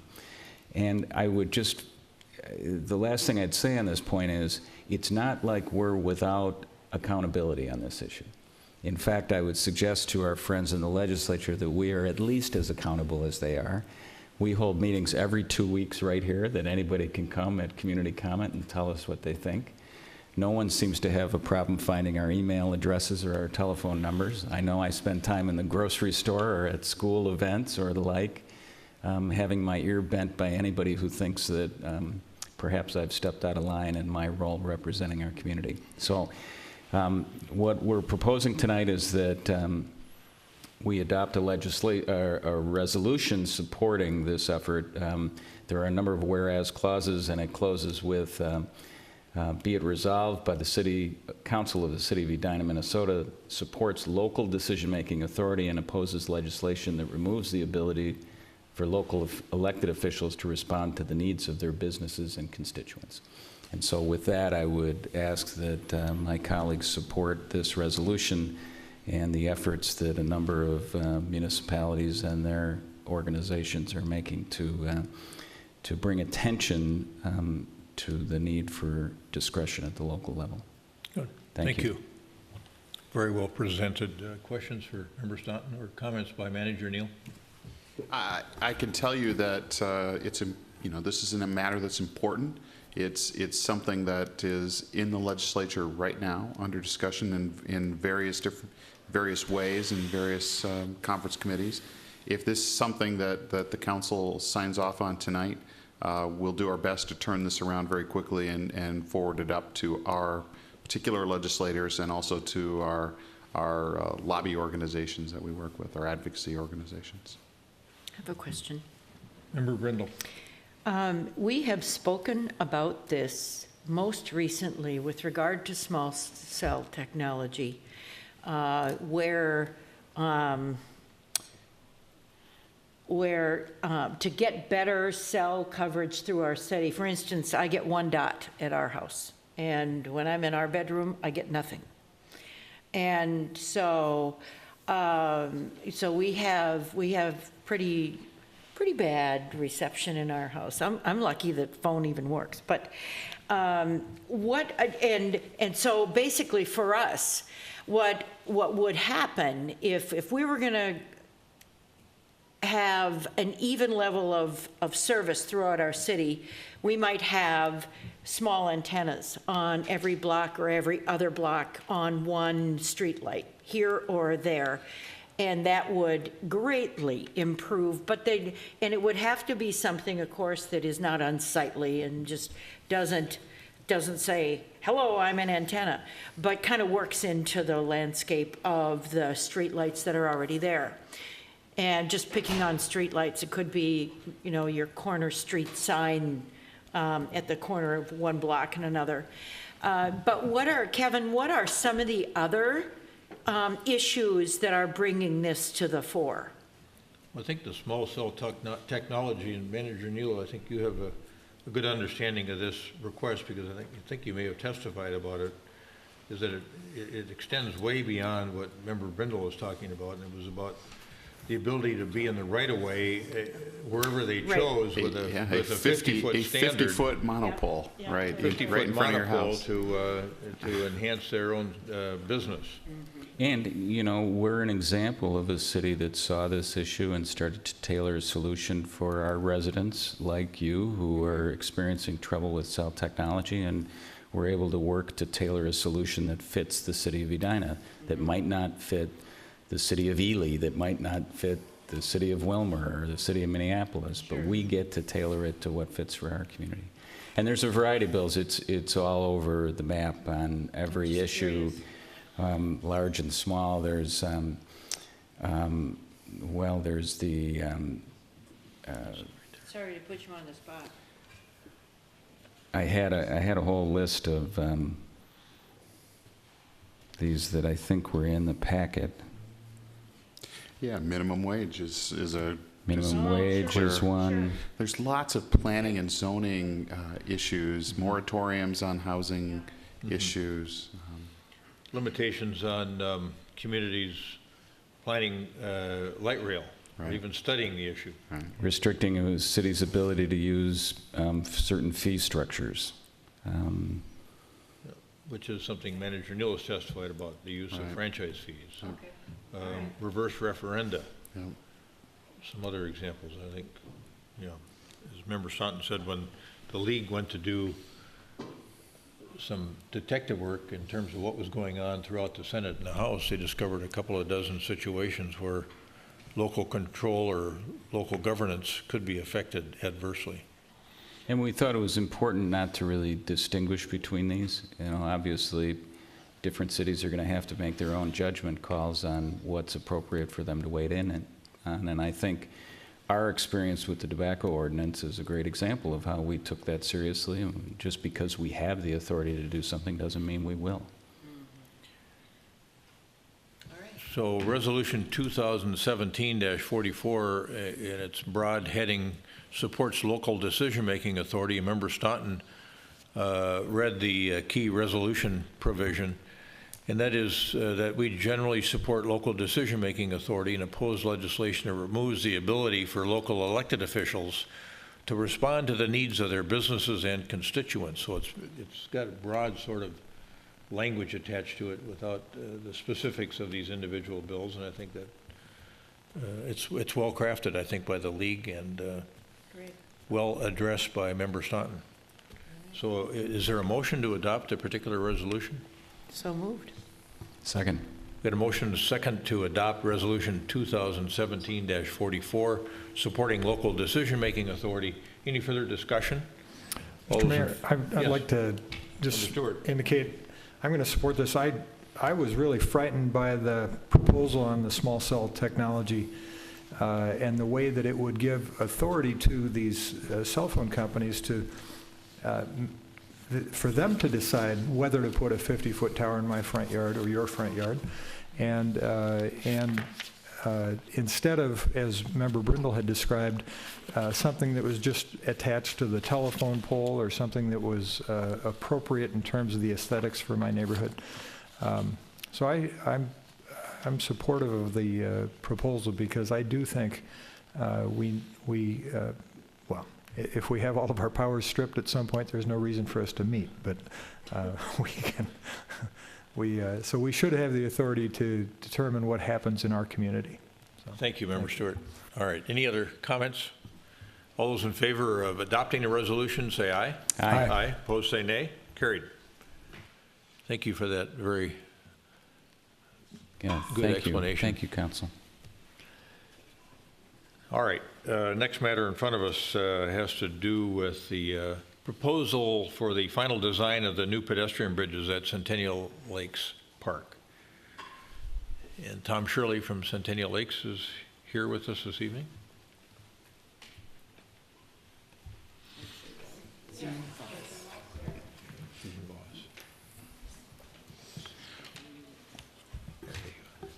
Mr. Mayor, members of council, while they're getting this set up, we've had a previous discussion about this item in 2016, as you recall, and we dedicated funding to this specifically from the park improvement fees that were being paid by the Opus apartment development on Lincoln Drive. And that really was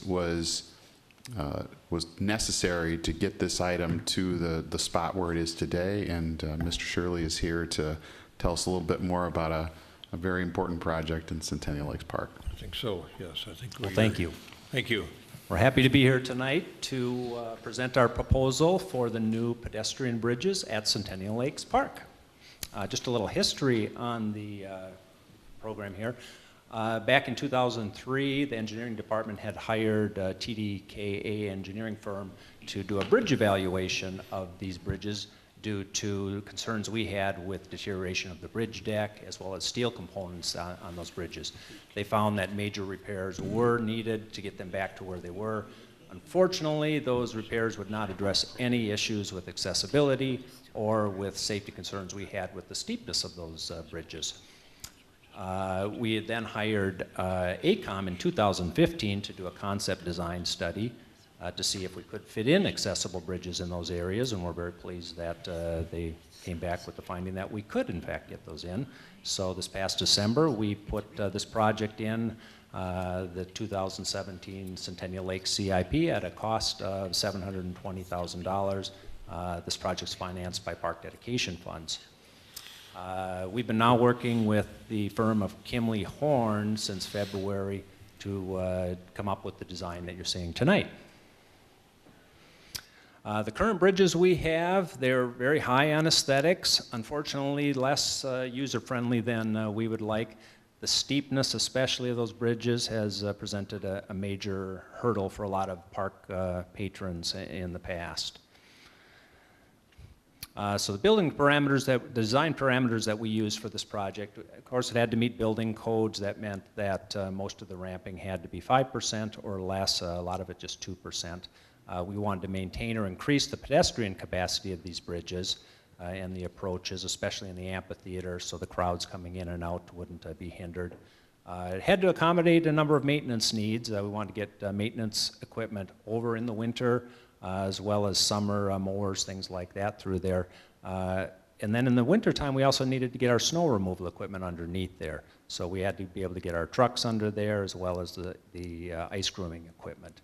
So it had to be a certain height. I think we went with a minimum of 7.5 feet over a course of 8 feet, which gave us a lot of extra space even. So it had to be visually appealing. The ones we have now are the a location for a number of photos. People just seem to love being around those bridges, and so we wanted to keep that appeal for the new bridges.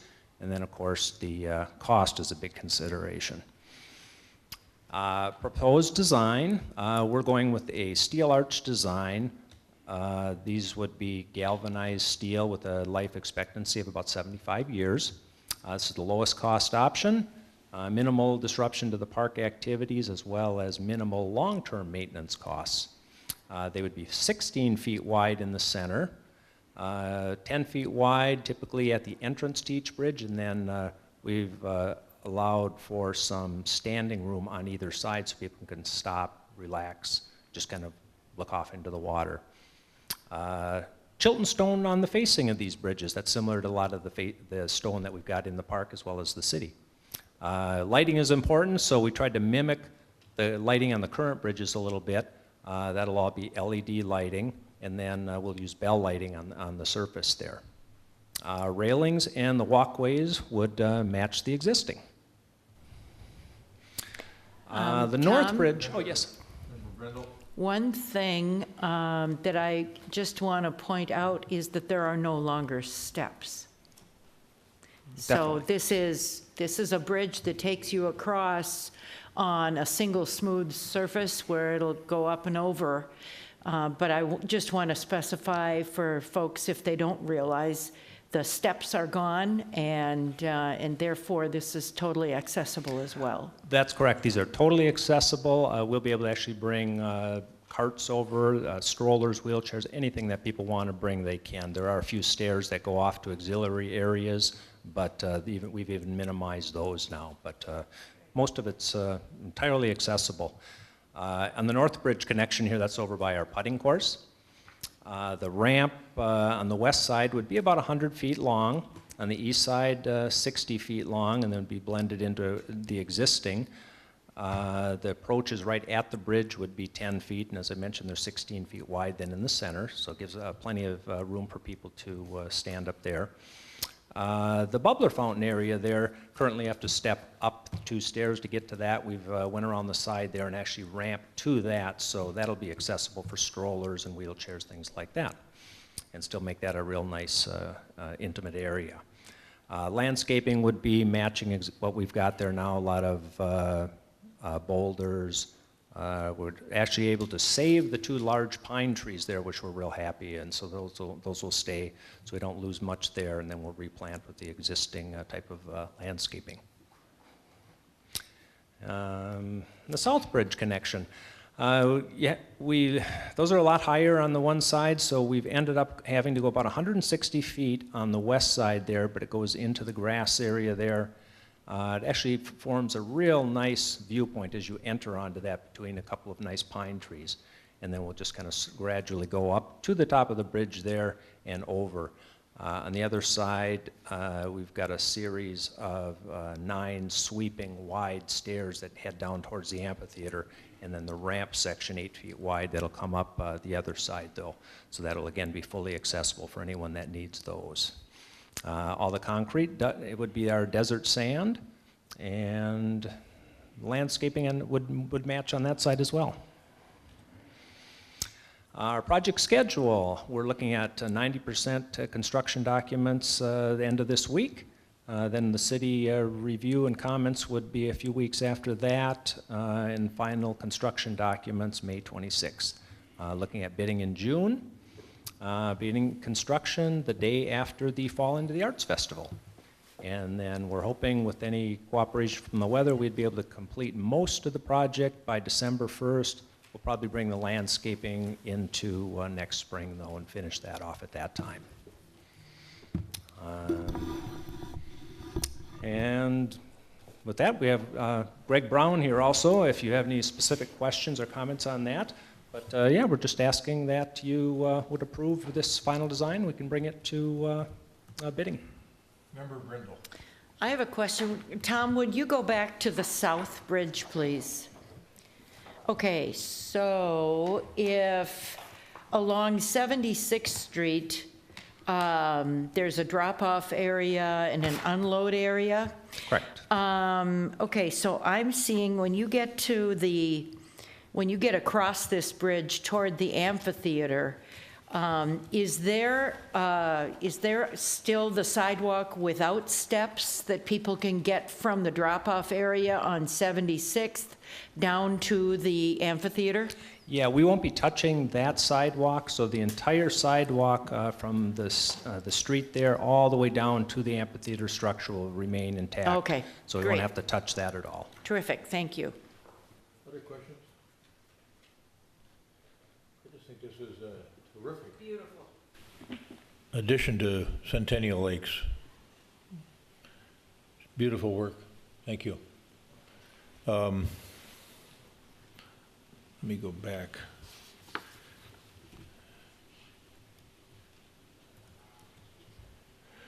So we've got a requested approval of the final design and layout of the new pedestrian bridges at Centennial Lakes Park. Is there a motion to that effect? So moved. Second. Got a motion and a second to approve the final design as shown. and the layout of the new pedestrian bridges at Centennial Lakes Park. Any further discussion, comments? All those in favor say aye. Aye. Opposed? Carried. Well, thank you. Thank you. Thank you, Mr. Shirley. Just a quick one on timing. Is it this fall? Yes, we're looking at the day after the Fall into the Arts Festival. We'll get going right away. All right, thank you. Next matter is Resolution 2017-45, accepting various donations on behalf of the city. Is there a motion? So moved. Second. Got a motion and a second to adopt Resolution 2017-45, which accepts certain donations on behalf of the city of Edina. Any discussion with regard to any of these proposed items? All those in favor say aye. Aye. Aye. Opposed say nay. Carried. Some wonderful donations this period, reporting period. The Park and Rec Department from the Edina High School and Edina Baseball Association, $15,000 for the Garden Park scoreboard installation. And then a nice donation on behalf of the South Metro Canine Foundation, about $800 for a portable dog kennel. Thanks to all those donors to the city of Edina. All right. Correspondence and petitions. Anything other than what we had on the dais this evening? Manager Neal? No, there is not. All right. We have a petition to rename Link Road to Eden Avenue, and there was another part of it as well, I think, renaming part of a street to Sherwood instead of Eden Avenue. Is there a motion to accept that petition for and have it and refer it to engineering for further study? So moved. Second. Got a motion and a second to accept the petition regarding the renaming of Link Road to Eden Avenue. Mr. Mayor, can I just, on that item, can I ask the city manager if he knows, or maybe our engineering director off the top of your head, are there any addresses that are even on Link Road? No. So changing it wouldn't disrupt anybody's You wouldn't life. think so, Yeah. right? But obviously, we just did this with Market Street and 49 and a half, so there is a process I know to go through, but my inclination is it wouldn't disrupt the world too greatly. I don't know where Link Road is. It's right next to the Super America at Vernon. It's about a half a block long, just between the library and the Super America, between the Super America and the BP station. Oh, I didn't realize that wasn't Eden Avenue. Right. That's what most people think it's Eden Avenue. Oh, okay, all right. Very Because good. it's just, it happens to be a link. Has the added benefit of changing it to something that everyone thinks it already is. There's the drawing, to Member Stoughton's point, right in front of Super America. That's technically Link Road, not Eden Avenue. And then Sherwood is Eden Avenue. Really what Eden is, and nobody thinks it's Eden, they think it's Sherwood, so. I think it's a great idea, and I look forward to it coming back in front of us. All right, good. So I guess we need to vote on it. Sorry, I interrupted your. Yep. All those in favor of referring the petition to engineering for further study, say aye. Aye. Aye. Opposed, say nay. Carried. And we've already heard from Manager Neal that there is no additional correspondence for us on the dais this evening. And that will take us to aviation noise update, Member Brindle or Manager Neal. I don't have an update today. All right, just a quick one, and that is that the next meeting of the Noise Oversight Committee will be on May 17th at the MAC headquarters on 28th Avenue at 1:30. And then just a note that we have received a couple of inquiries about aviation noise recently. Edina's kind of been quiet, not getting the lion's share of traffic until maybe a couple of weeks ago, and it may be the weather pattern, who knows, but we're now getting a little bit of our share of the noise that, of course, if your house is under that loud airplane, it's not going to please you. So that we are getting a couple of calls. So I think in the last 2 weeks, I've probably gotten 3 calls. Member Brindle, should we noise. suggest to people they go to the MAC website and report the incidents directly on the MAC website? Well, and one of the people wrote a note and I have yet to get back to her. I told her I would get back to her. And the other two are in the habit of going out and posting. So, so that will be my suggestion to the person I'm hearing from for the first time. But yes, if you would like to report noise that is a concern to you, you can go to the MAC website and issue a noise complaint. And they have a form. You enter the information, and they are good about looking at those, and they are attentive at responding. And those individual reports add up to a body of data that helps us with our arguments in trying to protect our community from too much noise. Anything else? All right. Mayor and council comments, Member Fisher. All right, I'm just going to stick to one topic tonight, and that is just sort of a recap. I actually think all of you were at either the Big Picture Workshop and or the Big Ideas Workshop and then the Big Picture Workshop. The Big Ideas Workshop was on Wednesday, April 19th, and the Big Picture Workshop was on Saturday, the 22nd. And I just want to say that, personally, it exceeded all of my expectations. And I think it was a great bridging element between the vision and the comp plan. I'm really excited about the comp plan. I think we're set up, wonderfully for that. And one thing I would say is, I recognize that my bringing it up, I brought it up as soon as I got up here on the council, but it was still a little late in the game. And that becomes a real, opportunity for staff and consultants to try and make all that work, and to so often we talk about all the good work staff does, and this is one of those examples where they not only accepted the opportunity, they embraced the opportunity, and then they just took it and blew my expectations right out of the water in terms of how they delivered on it. And I just couldn't be more happy and thankful that that happened. And I think it's going to serve us all so well as we go through the next year and a half of work. And so my thanks go out to staff and the Planning Commission in particular, and our consultants and the many volunteers that helped with it. So, thanks. Thank you. Member Staunton. Oh, I'm sorry, can I say one more thing? Oh, sure. The big thing here is the kickoff for the comprehensive plan. The big kickoff is May 8th. And Carrie, what time is that? It is 7 o'clock at Braemar. 7 o'clock at Braemar is the kickoff for the comprehensive plan. So anyone that's listening, watching, whatever, if you can get there, that'll be a big and important event. The photo that's up here right now is just a photo taken on Saturday. And when you talk about, exceeding expectations, staff were able to figure out how to get an aerial photo of our city that's, got to be at least 25 feet by 25 feet. And it's on a kind of a vinyl material that can be reused. And I imagine we're going to reuse it because it is so cool.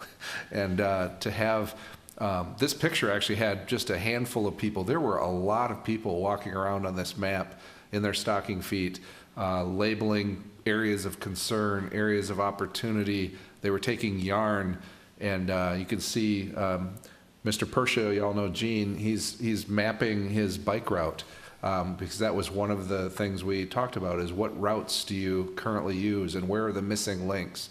And it was just really well done. So again, thanks to everyone who was involved in that. Good. Thank you. Member Staunton.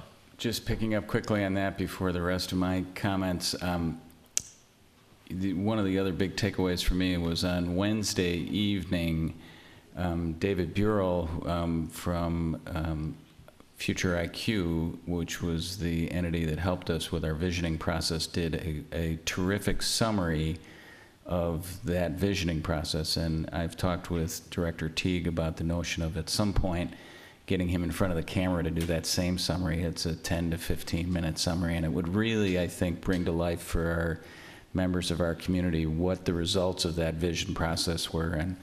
And I thank Councilmember Fisher for urging us and helping us get this bridge together, because I think it was an extraordinarily valuable reminder of what we did to get to this point of working on the comprehensive plan and how we're going to move forward on it. So, can we put subtitles on that video so that that Australian accent yeah, can be if you don't interpreted? speak Australian, you can read the subtitles. But he was terrific, and he really captured, I think, the essence of what that maybe year-long process was of putting or at least 7 or 8 month process of putting that vision together is. And I think it'd be, in this day and age of different mediums for different people to get their information, having a nice, tidy 10, 12-minute video would be really valuable. Our last meeting, you may recall, lasted a tad bit longer than this one, and I declined to really say anything during council comments, so I'm going to indulge a little further today and talk about some issues that came up before our last meeting. One of which was on the 8th of April, we had a town hall session, and I thought it was a great session. It is, since I've been on the council, it's the 3rd one that we have done, and it was over at Braemar. I thought Braemar was a great place to host it, and we did it more than ever before as a discussion, and I think it's important for us to remember that the purpose of that is to listen to folks, and occasionally they want us to answer them, but I think it's really important that we listen, and I'd like to see us continue that. We did have, and I have to, confess my own role in this. It was originally scheduled last November. I had a scheduling conflict that made it so that we couldn't do it then, so we moved it around, and some people in the community, I think, had some difficulty knowing when it was. And there's a suggestion out there that we should just make it on a regular date at, either once or twice a year. And I think that's a pretty reasonable suggestion if there's a time we could find where it's kind of institutionalized and then people know when that's going to be. Oftentimes, I thought one of the great things about this is it didn't turn into a de facto public hearing on the issue du jour. There was a little bit of the 50th in France thing, but for the most part, people just talked about general issues in the community. And if we could find a date once or twice a year where people knew it was going to be then and they could come and share it with us, that would be terrific. So I'd make that suggestion. The other kind of process suggestion I wanted to bring up is we did, last week our meeting went till, well, if you include the HRA meeting, till 1:30 in the morning. And we had a very long public hearing on the 50th in France proposal, the land use regulation part of it. And I know, speaking for myself, that I work very hard to not make up my mind until I've heard from everybody on these issues. And I think everybody else up here does the same thing.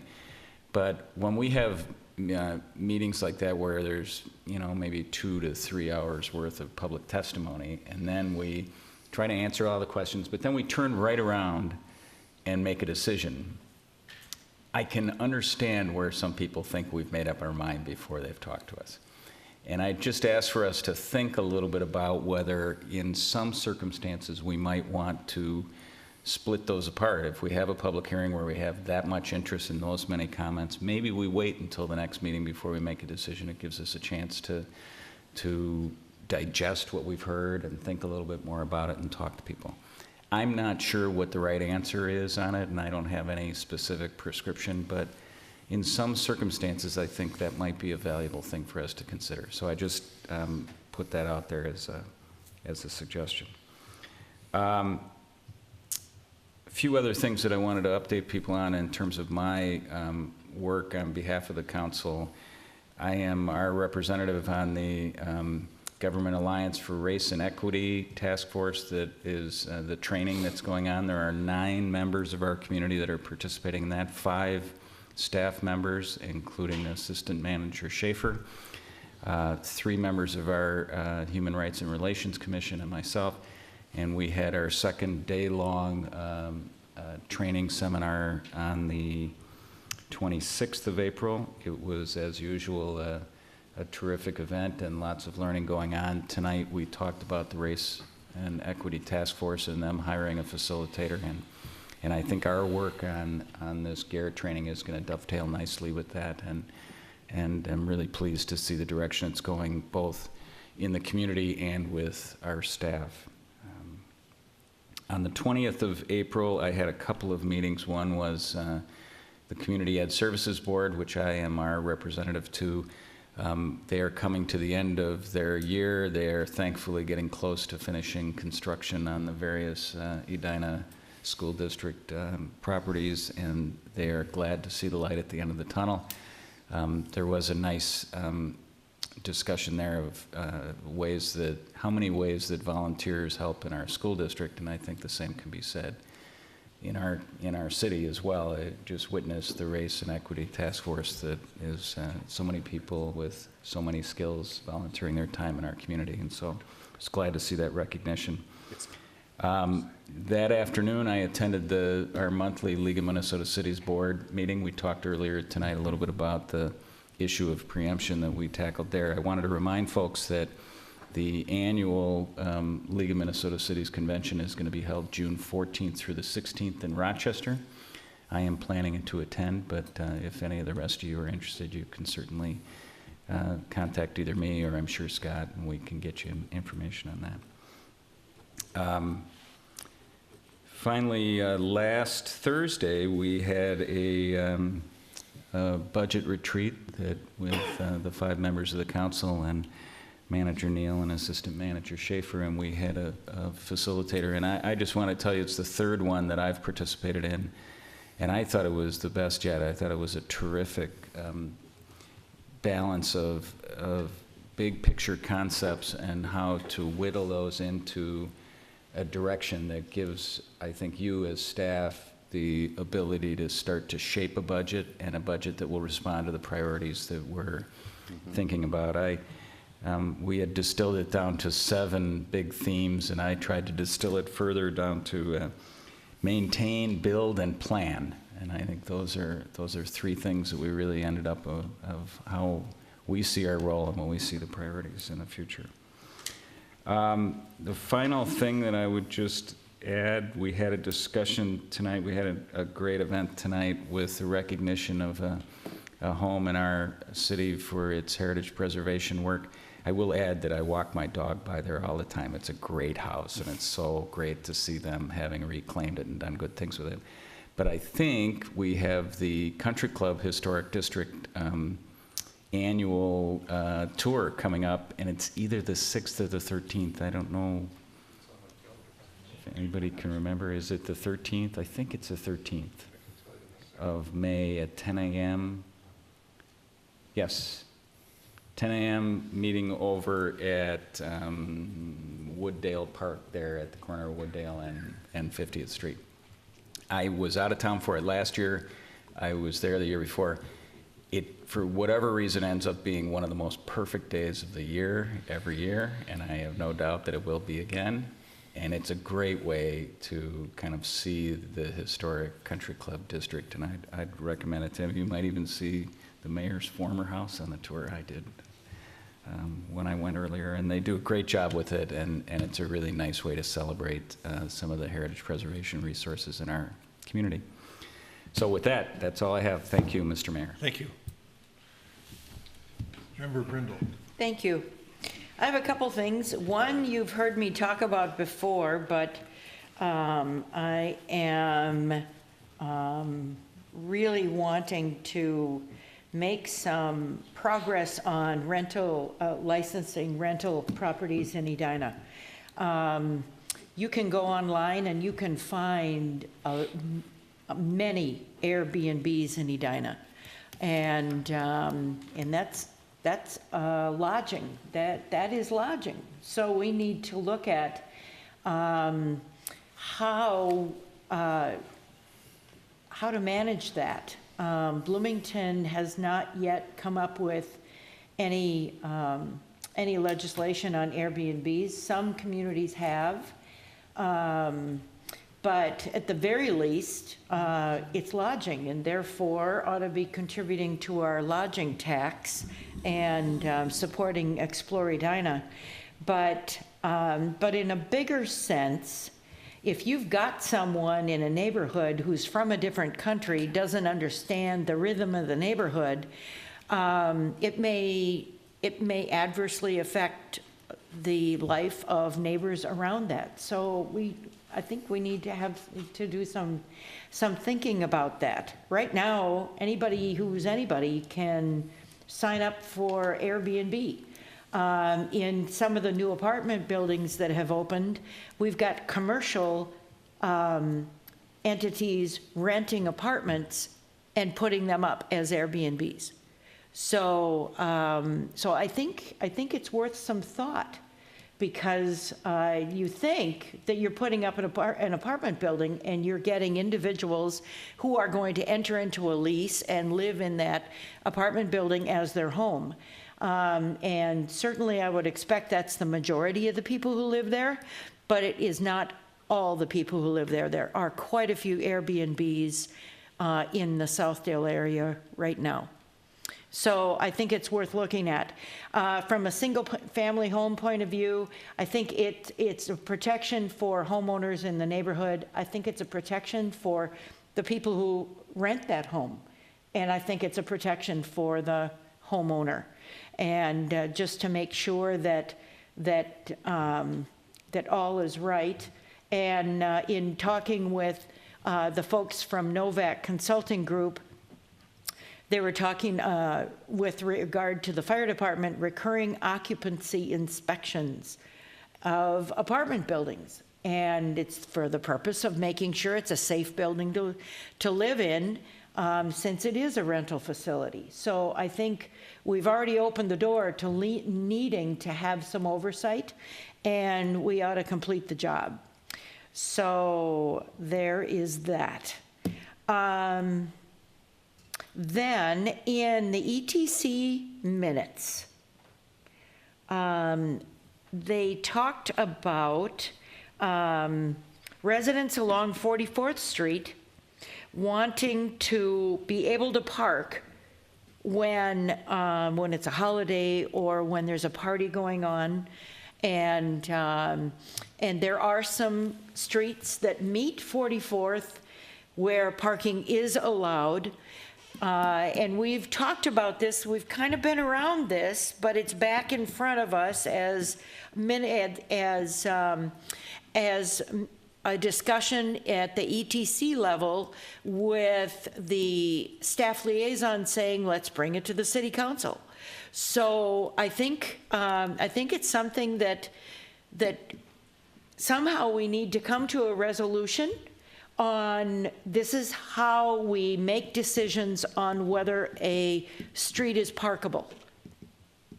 And while most of the residents on that street agree that no parking is reasonable for, in this case, 44th Street, there are those occasions where they'd like to park. So where are we with that? If we relax it, do we then relax it on other streets that are no parking? Do we then say, well, as long as you can park, then I suppose you can park? We don't. I think you can park or you don't park.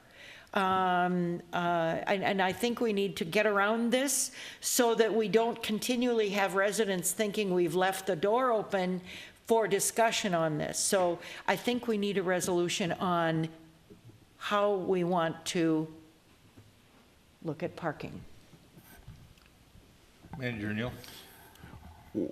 Well, the way this issue most recently came to you was a couple of council meetings ago, where you had the question about kind of special event parking, and that we had been bagging signs, and how come we don't bag signs anymore. And the staff position on that to council was, we want to support the city code as you have adopted it, and not make exceptions for one-offs that have become increasingly common. Right.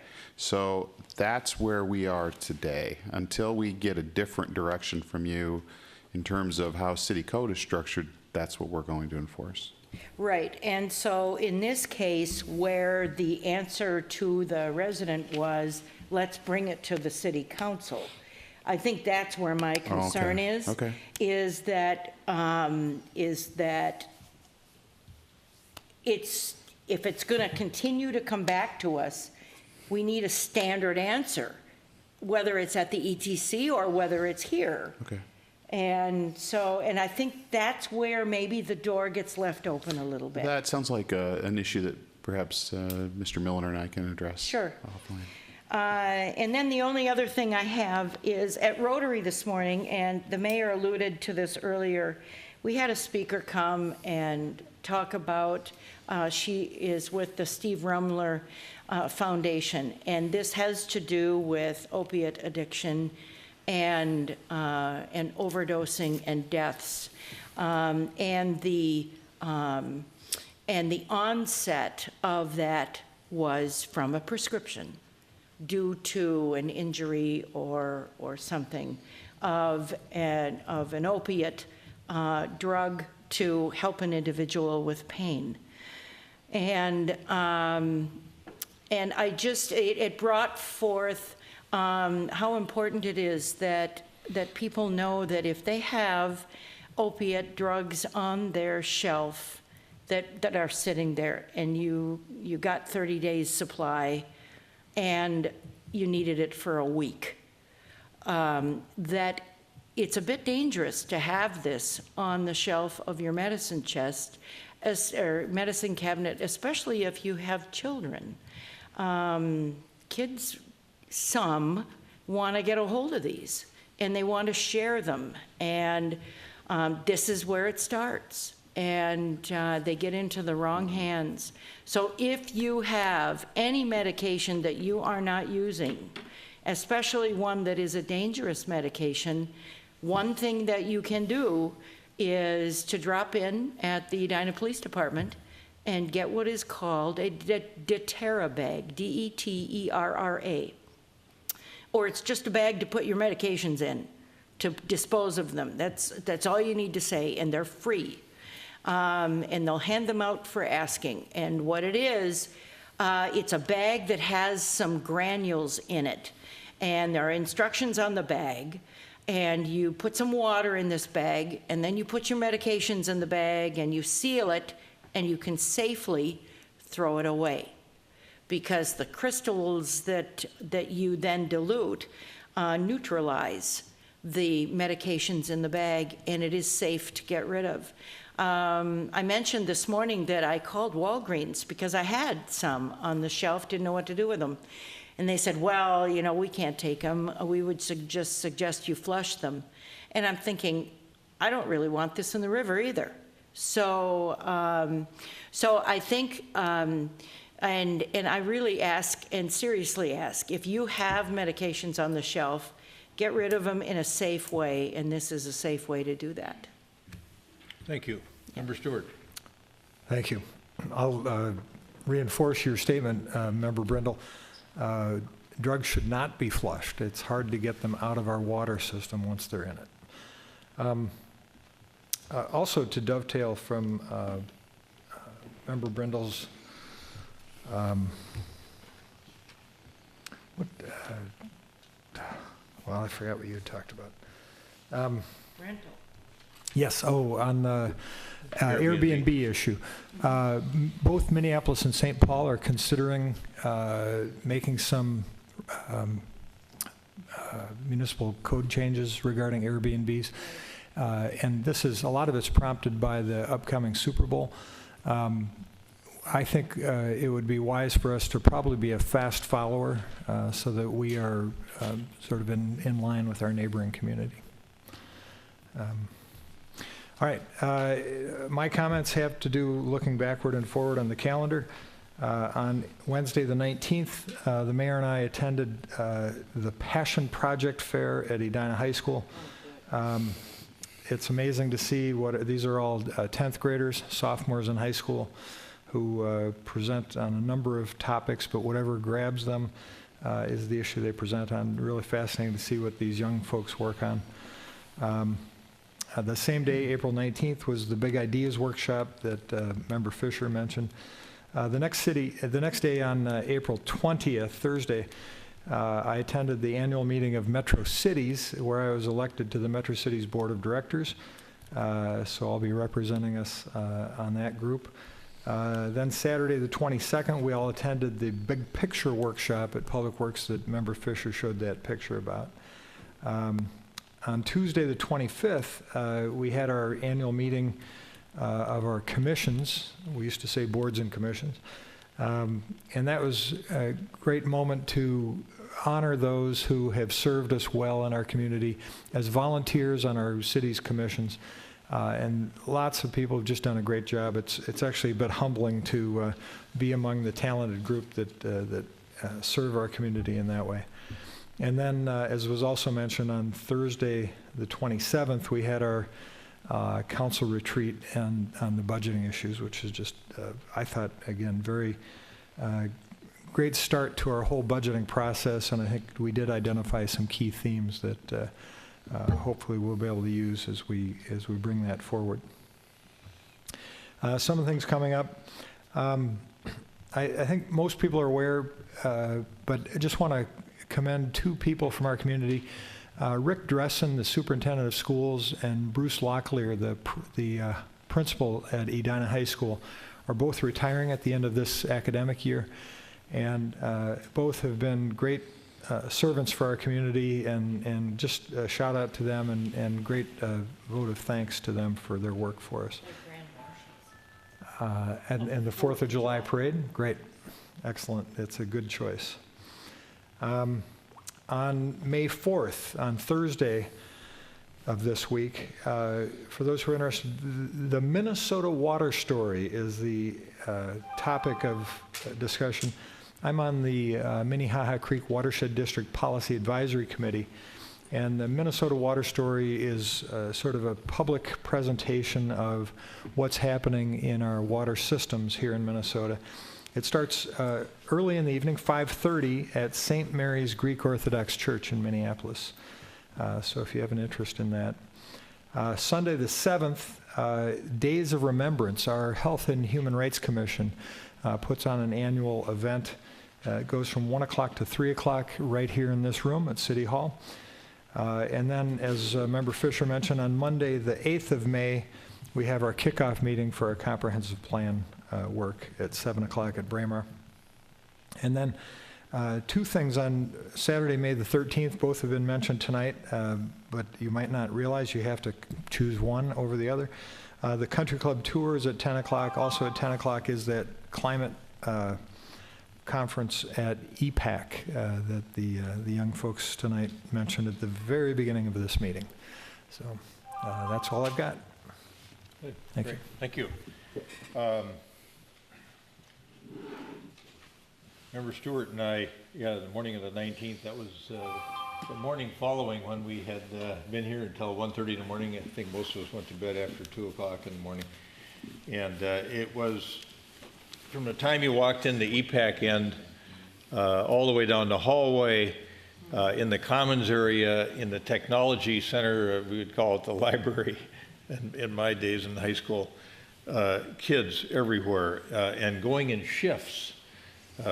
I got there during the first shift, and Bob came towards the end of the first shift and probably stayed through part of the transition to a new group of sophomores that were coming with their projects they were working on that were instilling great passion in them. All of these issues of concern that we all deal with as adults on a global basis. So it was really interesting to interact with some of them and hear what they were concerned about.